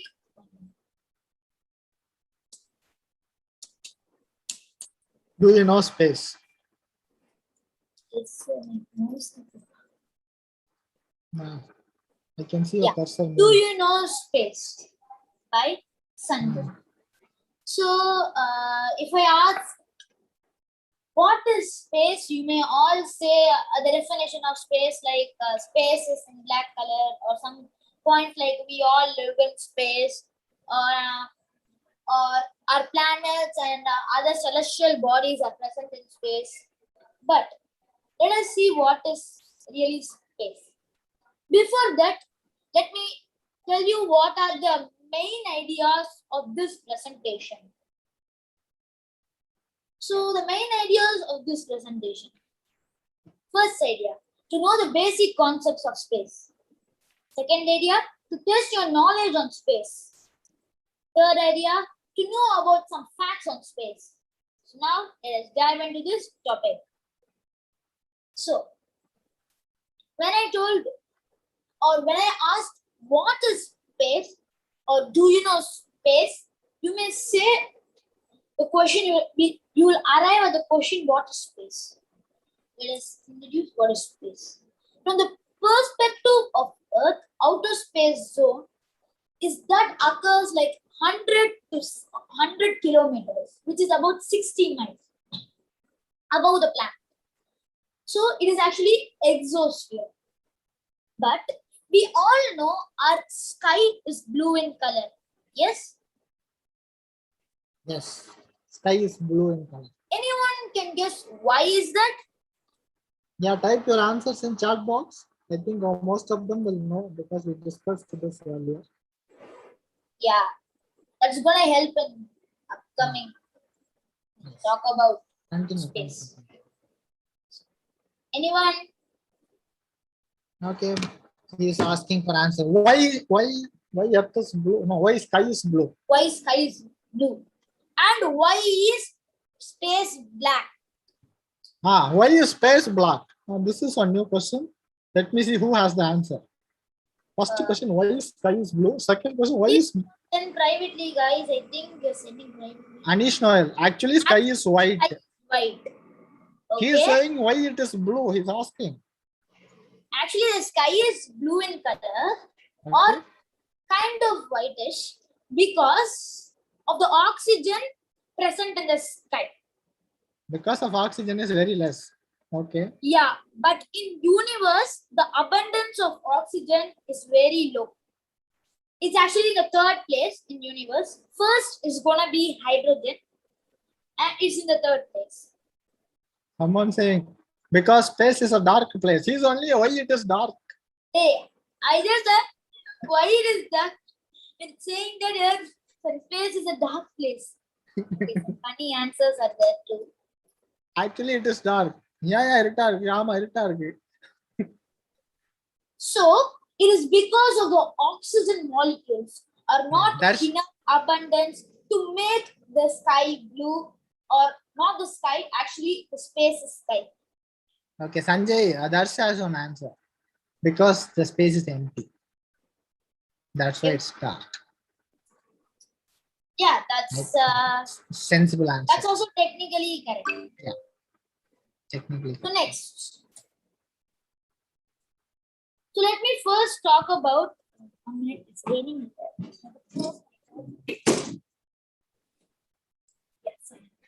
Looks like we crossed 200 streams. Continue.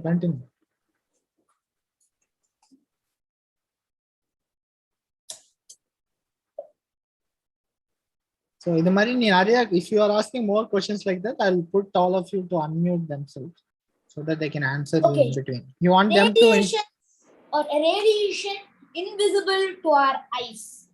So now I'm going to talk about some important or some features of space, not actually features, some important things in space. So first, radiation that are invisible to human eyes. Guys, it's loading. Okay. It's loading. We have answer from Rakshan. Space is vacuum. Space is dark. According to Einstein, Yes. this darkness is also some kind of particle he is saying. And it's expanding faster than the light. That's one of the theories of Einstein, which been ignored earlier. Now they are accepting it. Sanjay, is it loading or unloading?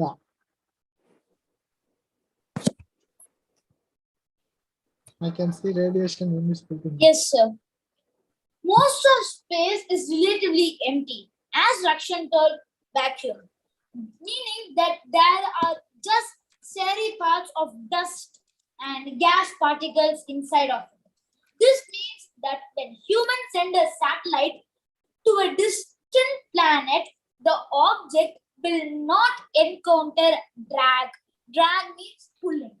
In the same way that the aeroplane does as it sails through the sky.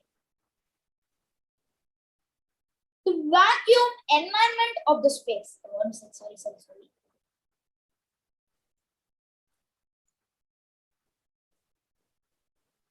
Yeah.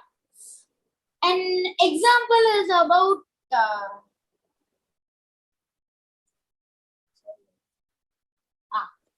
so the vacuum environment in space and on the moon, for example, is one reason that the lunar lander of the Apollo program looks some kind of weird, as they state, or odd shape. They say it's like somewhat like a spider shape in many of their speeches, because the spacecraft was designed to work in a zone with no atmosphere.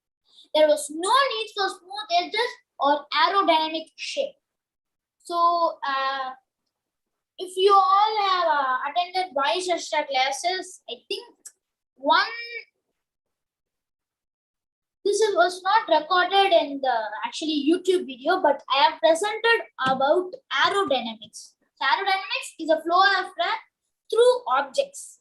So, Yes. an aerodynamic shape is a shape that is favorable to the air, but here they are saying that aerodynamic shape is not needed. Next. Okay, yeah. So any guesses what my next topic is gonna be? It is related to this wallpaper.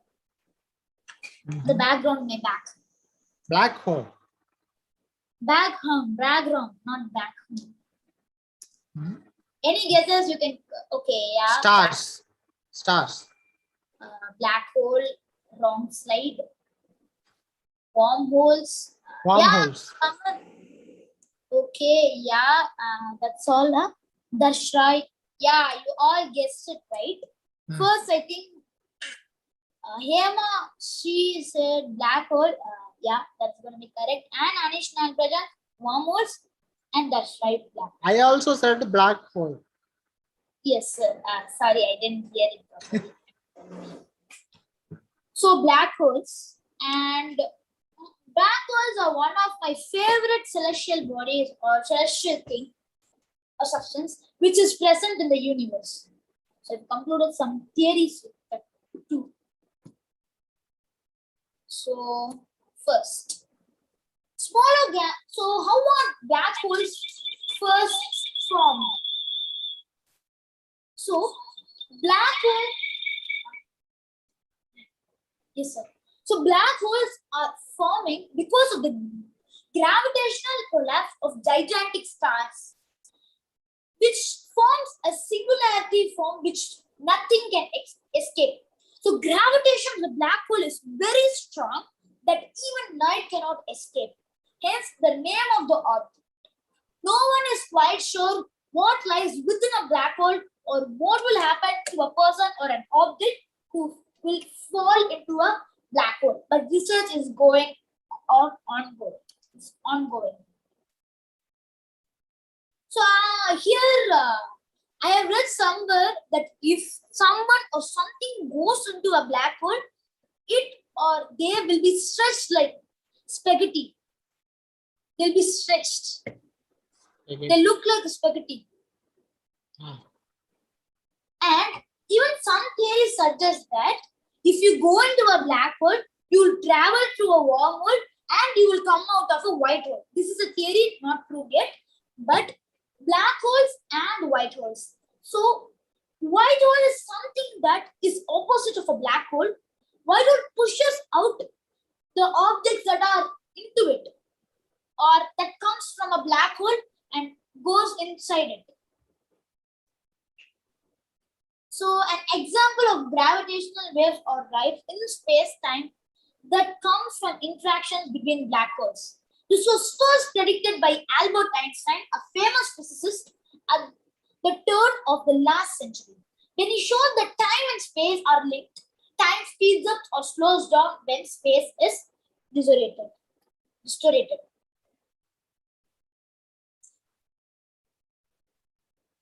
Stars, planets, asteroids, and comets. So what are these? These are also celestial bodies, but they are not, or they need not be given much, much importance, but they are needed and they are important too. So first, let us see what are stars.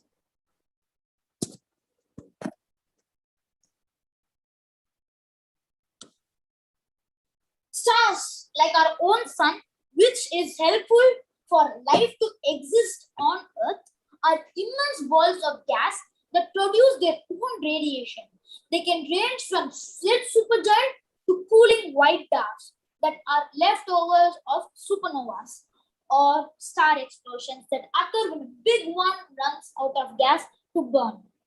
I think in Karthikeya's presentation, he talked about red supergiant, white dwarf, and many other stars when he presented about their life cycle. So, as you can see, red supergiant and red giant are different parts. First, nebula is born, then a red supergiant, or a super star or and medium star, or a last star or a medium star will form.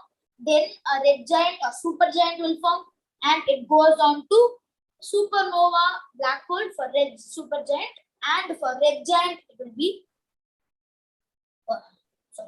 white dwarfs. So next, planets. When you come to planets, you will all think about Earth. Yeah, Earth is a planet we all live in, and planets are celestial bodies that orbit the sun around. But you may ask, asteroids also orbit sun, but why are they not considered as planets? They are not considered as planets because they are not big enough. They are not big enough, or they are not like Earth or other planets. But if they are quite big, like Pluto, Makemake, and other planets like that, they will be considered as dwarf planets, but not planets if they are like Pluto.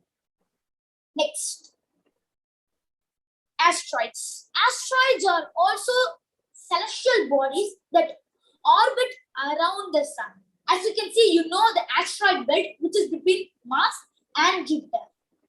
Comets. Comets are also small rocky bodies that also orbit the sun, but are much smaller than asteroids. Next, galaxies and quasars. Among the biggest cosmic structures we can see are galaxies, which essentially are vast collections of stars, billion, trillion, many stars. Our own galaxy is called the Milky Way and is considered a buried spiral shape. There are spiral. There are several types of galaxies ranging from spiral to elliptical to irregular, and they can change as they come close to other objects or as stars when they within them age. Often galaxies have supermassive black holes emerge in the center of their galaxies. Even our Milky Way galaxy has a black hole, and they say as a super black hole is present in the center of the galaxy. So black holes embedded in the center of their galaxies, which are only visible through radiation that even each black hole emits, as well as through its gravitational interactions with other objects. If the black hole is particularly active with a lot of material falling into it, it produces immense amounts of radiation. This kind of galactic object is called a star, just one of several types of similar objects. So I'd like to end this presentation with a small quote. There is so much space to discover, but we have so little time. Well done, Sanjay. That's a short and crisp and beautiful presentation. We have a quiz for children because some scientists are asking. No?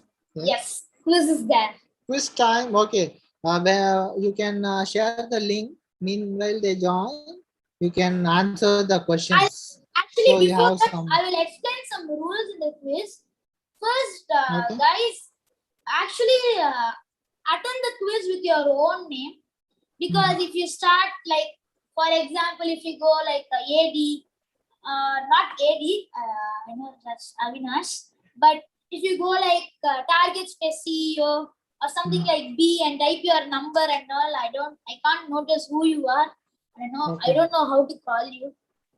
So yeah. So go ahead. Sanjay, yeah. In the second slide or some slide I was here you said that you're saying some space. What is space in my second slide? I explained. Why space is black color? Why space in black color? Why space is black color? Yeah. The reason is the in Vaayusastra, Jagu take one class because of dark matter it is happening. Okay. But you are saying a different. This is actually dark matter. Yeah, we had a topic. But the main idea here is there is not oxygen. There is not the needed oxygen abundance in space. There is also one reason that. Let's say even black matter. Sorry, dark matter. Okay. Basically, okay, no. sir. I have 15 questions. Some of the questions are related. You can share screen. You can. So some of the questions are related to actually Sanjay? this presentation. Yeah. Okay, Sanjay, you have. Sanjay, I just had a doubt. Are white holes real? Okay, this is like a question, but it's based on what you believe. Theories are there, but they have not actually accurately proved that they are there. But theories are there. Oh, it's in theory. Okay. Okay. Sanjay, share the link. Guys, some images have been taken, but they are not sure if black holes are real. Okay. They are just 75% sure, 25% not sure. Sanjay, sir, you can share the link. I will share it. Yes, sir. I'll share the link in 2 seconds. One. Link to the countdown.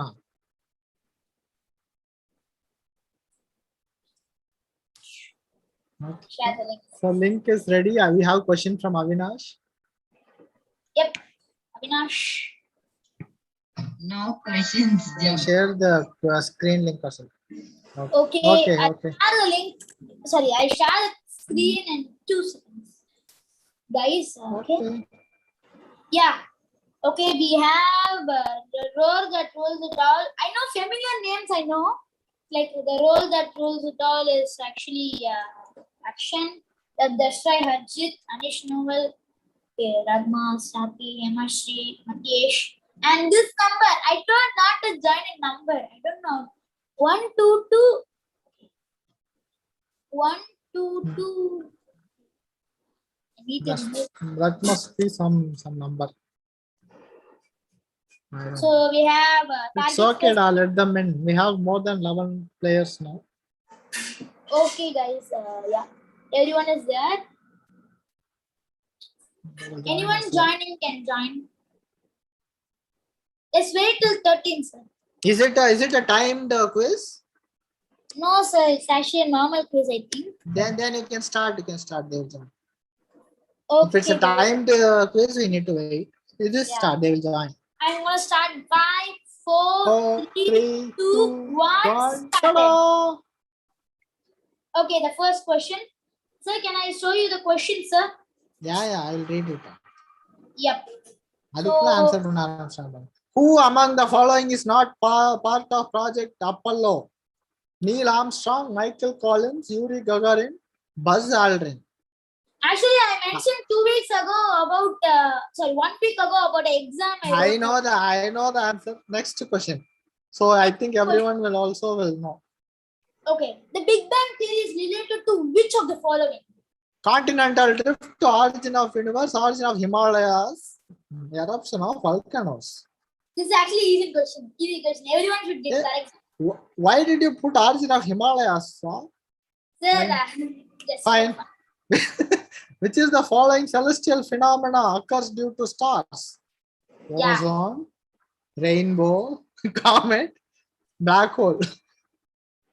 Which of the following planets in the solar system take the shortest revolution?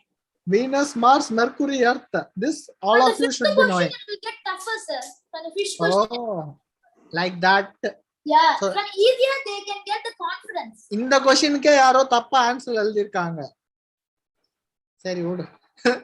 It's okay, sir, but yeah, the outermost part of the sun, which is visible only on a time of eclipses.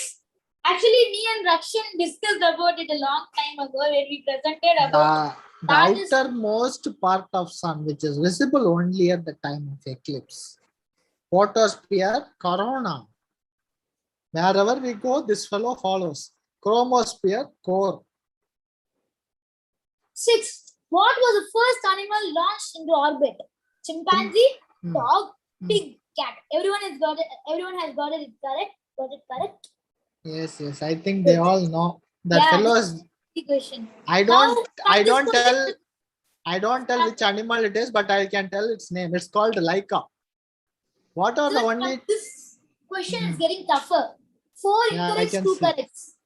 What are the only 2 other objects in the night sky brighter than Jupiter? Moon and Mars. Mars and Venus. North Star and Moon. Moon and Venus. It's a twist question. Mercury has how many planetary rings orbiting it? 0, 11, 3, the answer 5. actually, but it's easy, guys. இன்னும் நிறைய question போயிட்டே இருக்கு. சரி. Find the Jovian planet among the following. Jovian, sorry.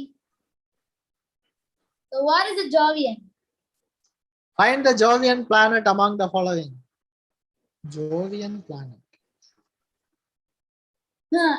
It's Mars or Earth or Venus or Uranus. Jovian means brother, sister, like that.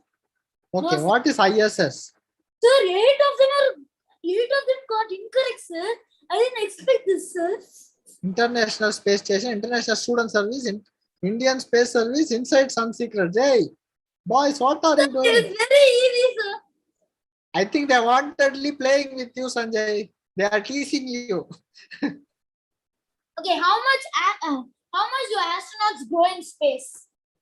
1 to 2 inches, about 6 inches, about 1 foot. They do not grow.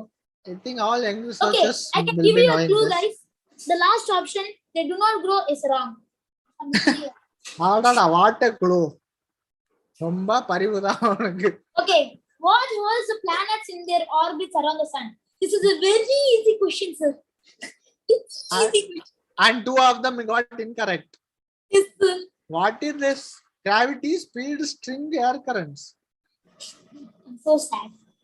Venus, Mercury, Earth, and Mars are what type of planet? Yeah, this was actually I thought it was a hard question, but only one incorrect is there. This is a simple question. Gas giant, ice giant, terrestrial planet, exterior planet. Which planet has a giant red spot? This everyone should be knowing. Yeah, so 3 incorrect, sir. Okay. Indian Space Research Organization started on.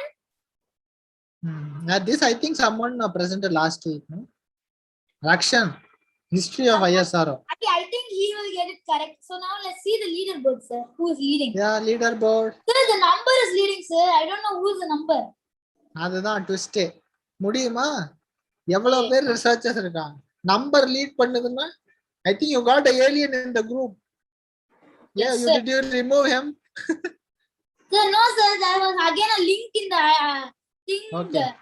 Okay. So show me the number. So in the leaderboard, the number is leading. So some millions are watching you. That number is the way to find that. The link I saw. Hey, Vignesh and Target Space. Stop joining Target Space CEO, Vignesh. You're saying me. Okay, it's only one account, right? Is he have another account here? Yes. Okay. Vignesh. First time in the history of Vaayusastra's live quiz session, number is leading. And we don't know who is that number. Yes, sir. It's actually Ade number, tell your name. I think the number is in the clue. The number itself is a clue. Put ABCD in that. AD. He discussed it. Synonymous fellow. Okay, the number is leading. Good. Then I think you can end it. Matheysh is waiting long. It's 9:20 already. Oh, God. Okay, sir. 1 minute. I'll show you one thing. So someone is actually doing it, sir. Ragima. You did it already. It's okay, da. It's okay. It's late already. It's too late. 9:20. So you can finish it fast. You all did it already. Okay, ask Anish. You can ask your doubt in the chat box. Okay. Let me start. Matheysh, I'm going to unmute you.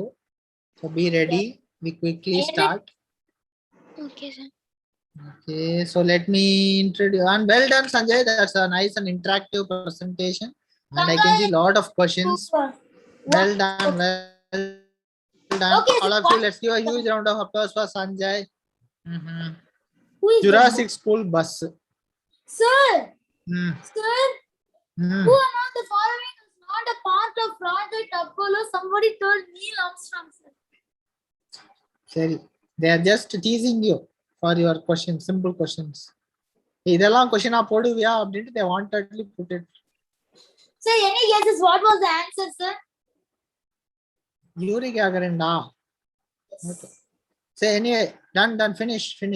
It's on the question and answers are live in Welcome back. Well done, Sanjay. Okay, let's invite our next presenter on board. So that's Matheysh. Today is a late session, sir, actually. Yeah, it was okay. Done. So Matheysh, I think you can. Matheysh, you can start. Okay, sir. 1 second. So the last presentation for the day. Okay, sorry. Okay. Understand. Sir, are you able to see my screen? Yes. Beautiful. We can see beautiful data. Oh, good the evening, everyone. Today Cockpit. I'm going to present about Cockpit, and I'm in the company Space Hunters. What is the cockpit? The cockpit is the section where the pilot and the co-pilot manage the aircraft. The two main functions of the cockpit are to provide the pilot with a good angle and to make all control mechanism accessible to them. Planes are also designed based on the same principle of any vehicle. The cockpit parts: flight controls, pilot seats, rudder pedals, overhead panel, side controls, instrument panels, flight deck, black box, pedestal, control column, cockpit enclosure, and other compartments. Flight controls and pilot seats. Flight controls. Mechanical or manually operated flight control systems are the most basic method of controlling an aircraft. They were used in early aircraft and are currently used in small aircraft where the aerodynamic forces are not excessive. Pilot seat. Except for some helicopters, the right seat in the cockpit for an aircraft is the seat used by a co-pilot. The captain or pilot in command sits in the left seat so that they can operate the throttles and other pedestal instruments with their right hand. Rudder pedals and overhead panel. Rudder pedals. Rudder pedals are linked to the rudder at the rear of the aircraft to control yaw in flight and nose wheel or tail wheel of most aircraft and steer on the ground. You simply push left to turn left and push right to turn right. At the top of most rudder pedals is the brake. Toe brakes has an arm in most aircraft. Overhead panel. It contains missiles, controls, and features not directly involved in flying. Example: air conditioning, anti-ice controls, cabin pressurization controls, oxygen controls, etc. Cockpit enclosure and flight deck. Cockpit enclosure. This is a typical layout for an aircraft cockpit, yet the design may change depending on manufacturer's preferences and type of aircraft. Flight deck. The flight deck comprises of the main displays of controls for flying the aircraft as well as their location in the cockpit environment. A typical airliner will have the main displays in the instrumentation panel in front of the pilot. The controls over him, central pedestal and side consoles, and above him overhead panel. Side consoles and instrument panel. Side consoles. They are used for placing the side stick, communication instruments, documentation, etc. depending on the type of airplane. Instrument panel. The main instrument panel holds the most important flight displays regarding both flight performances and aircraft status. Black box and pedestal. Black box. A black box is an electronic recording device placed in an aircraft to facilitate the investigation of aviation accidents and incidents. They are also known as flight recorders. A black box must be able to withstand many accidents scenarios without sustaining damage. Pedestal. It normally contains the throttle and other engine controls, input keyboards for navigational system, etc. Control column and other compartments. Control column. A yoke is perhaps the prototypical flight control. Positioned right in front of each pilot. It controls pitch, nose up, down via pull or push inputs, and roll left or right down via left or right turn inputs, and may control trim as well. However, pitch and bank can also be controlled via a stick, as in some Airbus models. Other compartments, examples, accessories, and maintenance panels. Purpose of the cockpit. The cockpit is a part of the aircraft that offers visibility to front and sides, the house, the pilots, and other crew members. For example, in older passenger airliners with a flight crew of 3, or in military aircraft performing missions that require different tasks to be carried out in the cockpit. History of the cockpit. The word cockpit seems to have been used as a natural term in 17th century without reference to cockfighting. Thus, the word cockpit came to meaning control center. The original meaning of cockpit, first attested in 1580s, is a pit for fighting cocks, referring to the place where cockfights were held. Why is it called a cockpit? It sounds like a funny name. The word cockpit seems to have been a nautical term in 17th century without reference to cockfighting.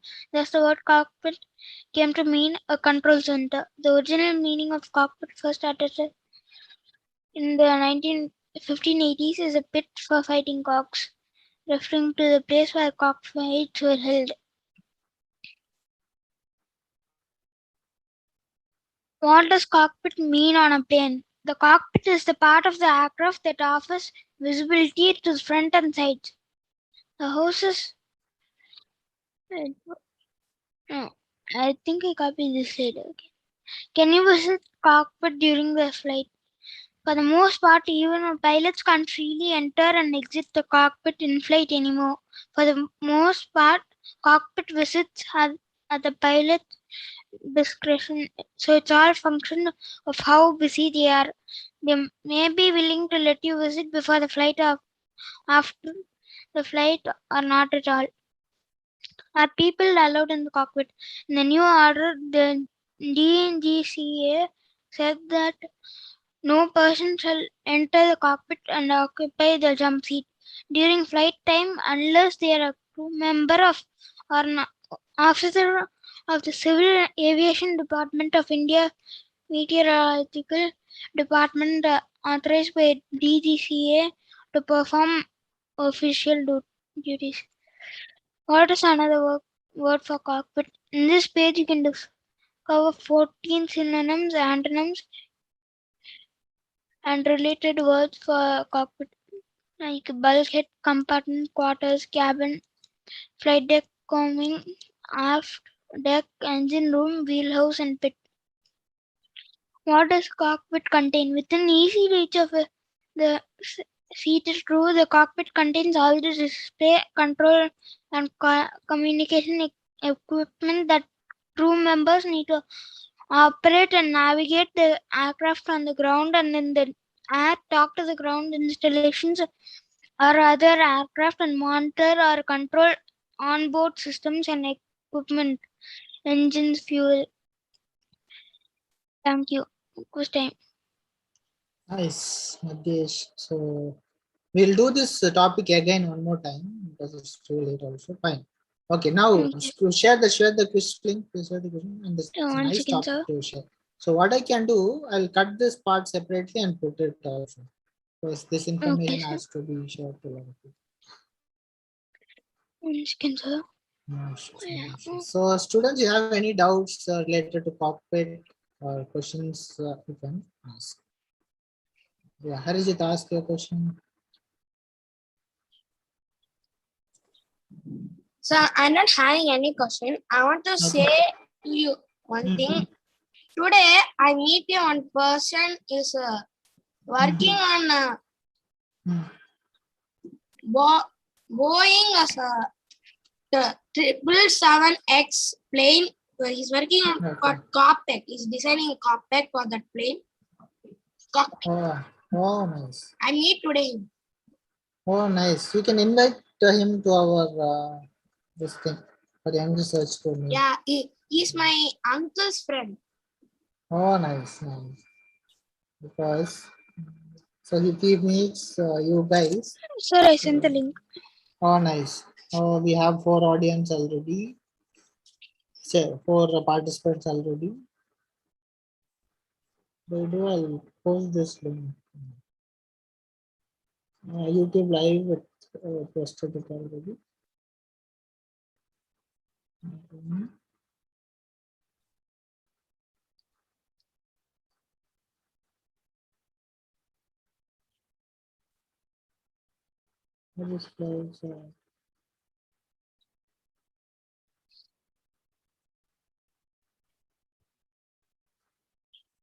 I think we can start. 6 people only joined, sir. Okay, let's wait for 10. Yes, sir.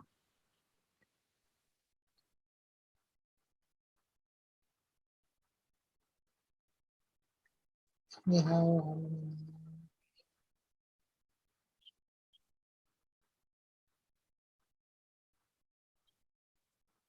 we can start this. They will join. Is it a timed? Yes, sir. It's a timed. Timed quiz. Then let's wait for a few more minutes. Okay. I think it's time. I think children might have went for dinner, so we can start. You can go with 6. Okay, sir. 1 second, sir. Yeah, I started the quiz. Yeah. 3, 2, 1. Go. Full question. Let me read the question. Yeah. What is cockpit? The place where the whole aircraft is controlled. The passengers should sit during a flight. If anyone answers this wrongly, All done. all done. Oh, nice. Oh, target space CEO. Oh, Riya. Okay, super. Next.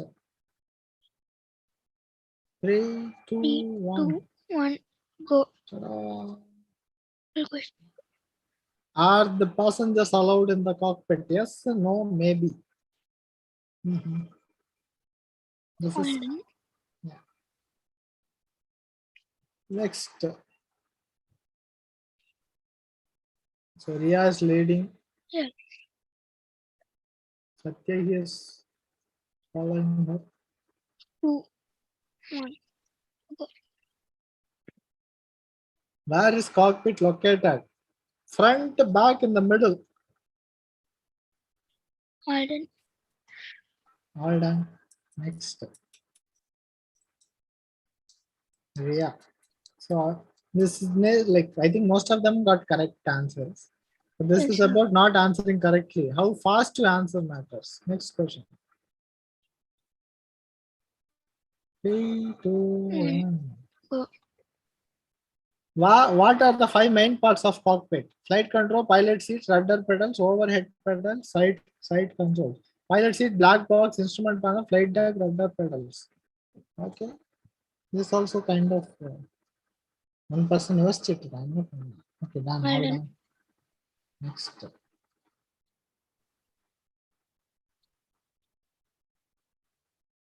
Yeah, Riya is leading.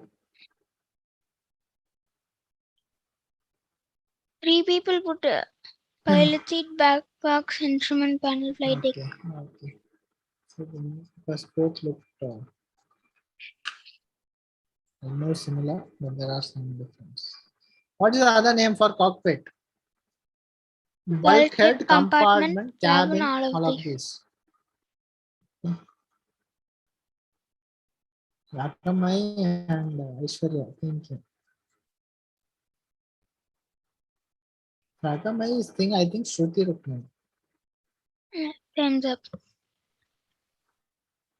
One person did not answer. Okay. Suddenly Satya, he is stopping it. Okay, all of this. 2, 1, go. Is it dangerous when you sit in the cockpit while the plane crashes? Obviously, we get chutney-fied, no? Yes, sir. All done. All done. Let's see. Okay, திடீர்னு Satya is Satyaki still வந்துட்டே leading. வந்துட்டான். Riya just missed with one question. Someone put no. யார் அந்த no? They are just teasing you. How simple? இந்த மாதிரி simple question எல்லாம் போட்டா நான் தப்பா தான் ஆன்சர் பண்ணுவேன். Like that. எனக்கு எதுவும் ஆகாது. I am like a superman. இன்னும் ஒரு question இருக்கா? Yeah. This is the last question. What did you learn from this presentation? About cockpit, about the place where everything is controlled. The place where the pilot sits. all of this. This is like Riya's question. Keep it bonus. Have it. இதுக்கு நீ வேகமா answer பண்ணா நிறைய points கிடைக்கும். Yes, sir. Okay, let's see next.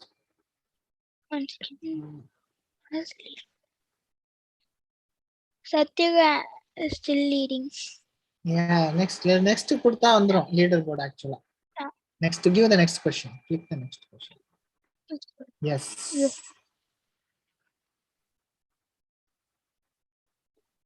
Yeah. Load out. Satyagi is first, second is Anish Noel, and last is Riya. I can't see the results. Leader board இப்பதான் வருமா? Okay. Yeah. Satyagi 6 out of 6. Yeah, she missed one thing. I think that this one. Cockpit or other name, I guess. Other than that, I think most of them got it correct. One person wanted, they are putting answers, wrong answer. No. What? Adan. I just put it. He is wantedly doing it. Target fees. See, yeah. Okay, done. No, that's not Harijit. He is saying no. Okay, Harijit, see someone is playing with your name.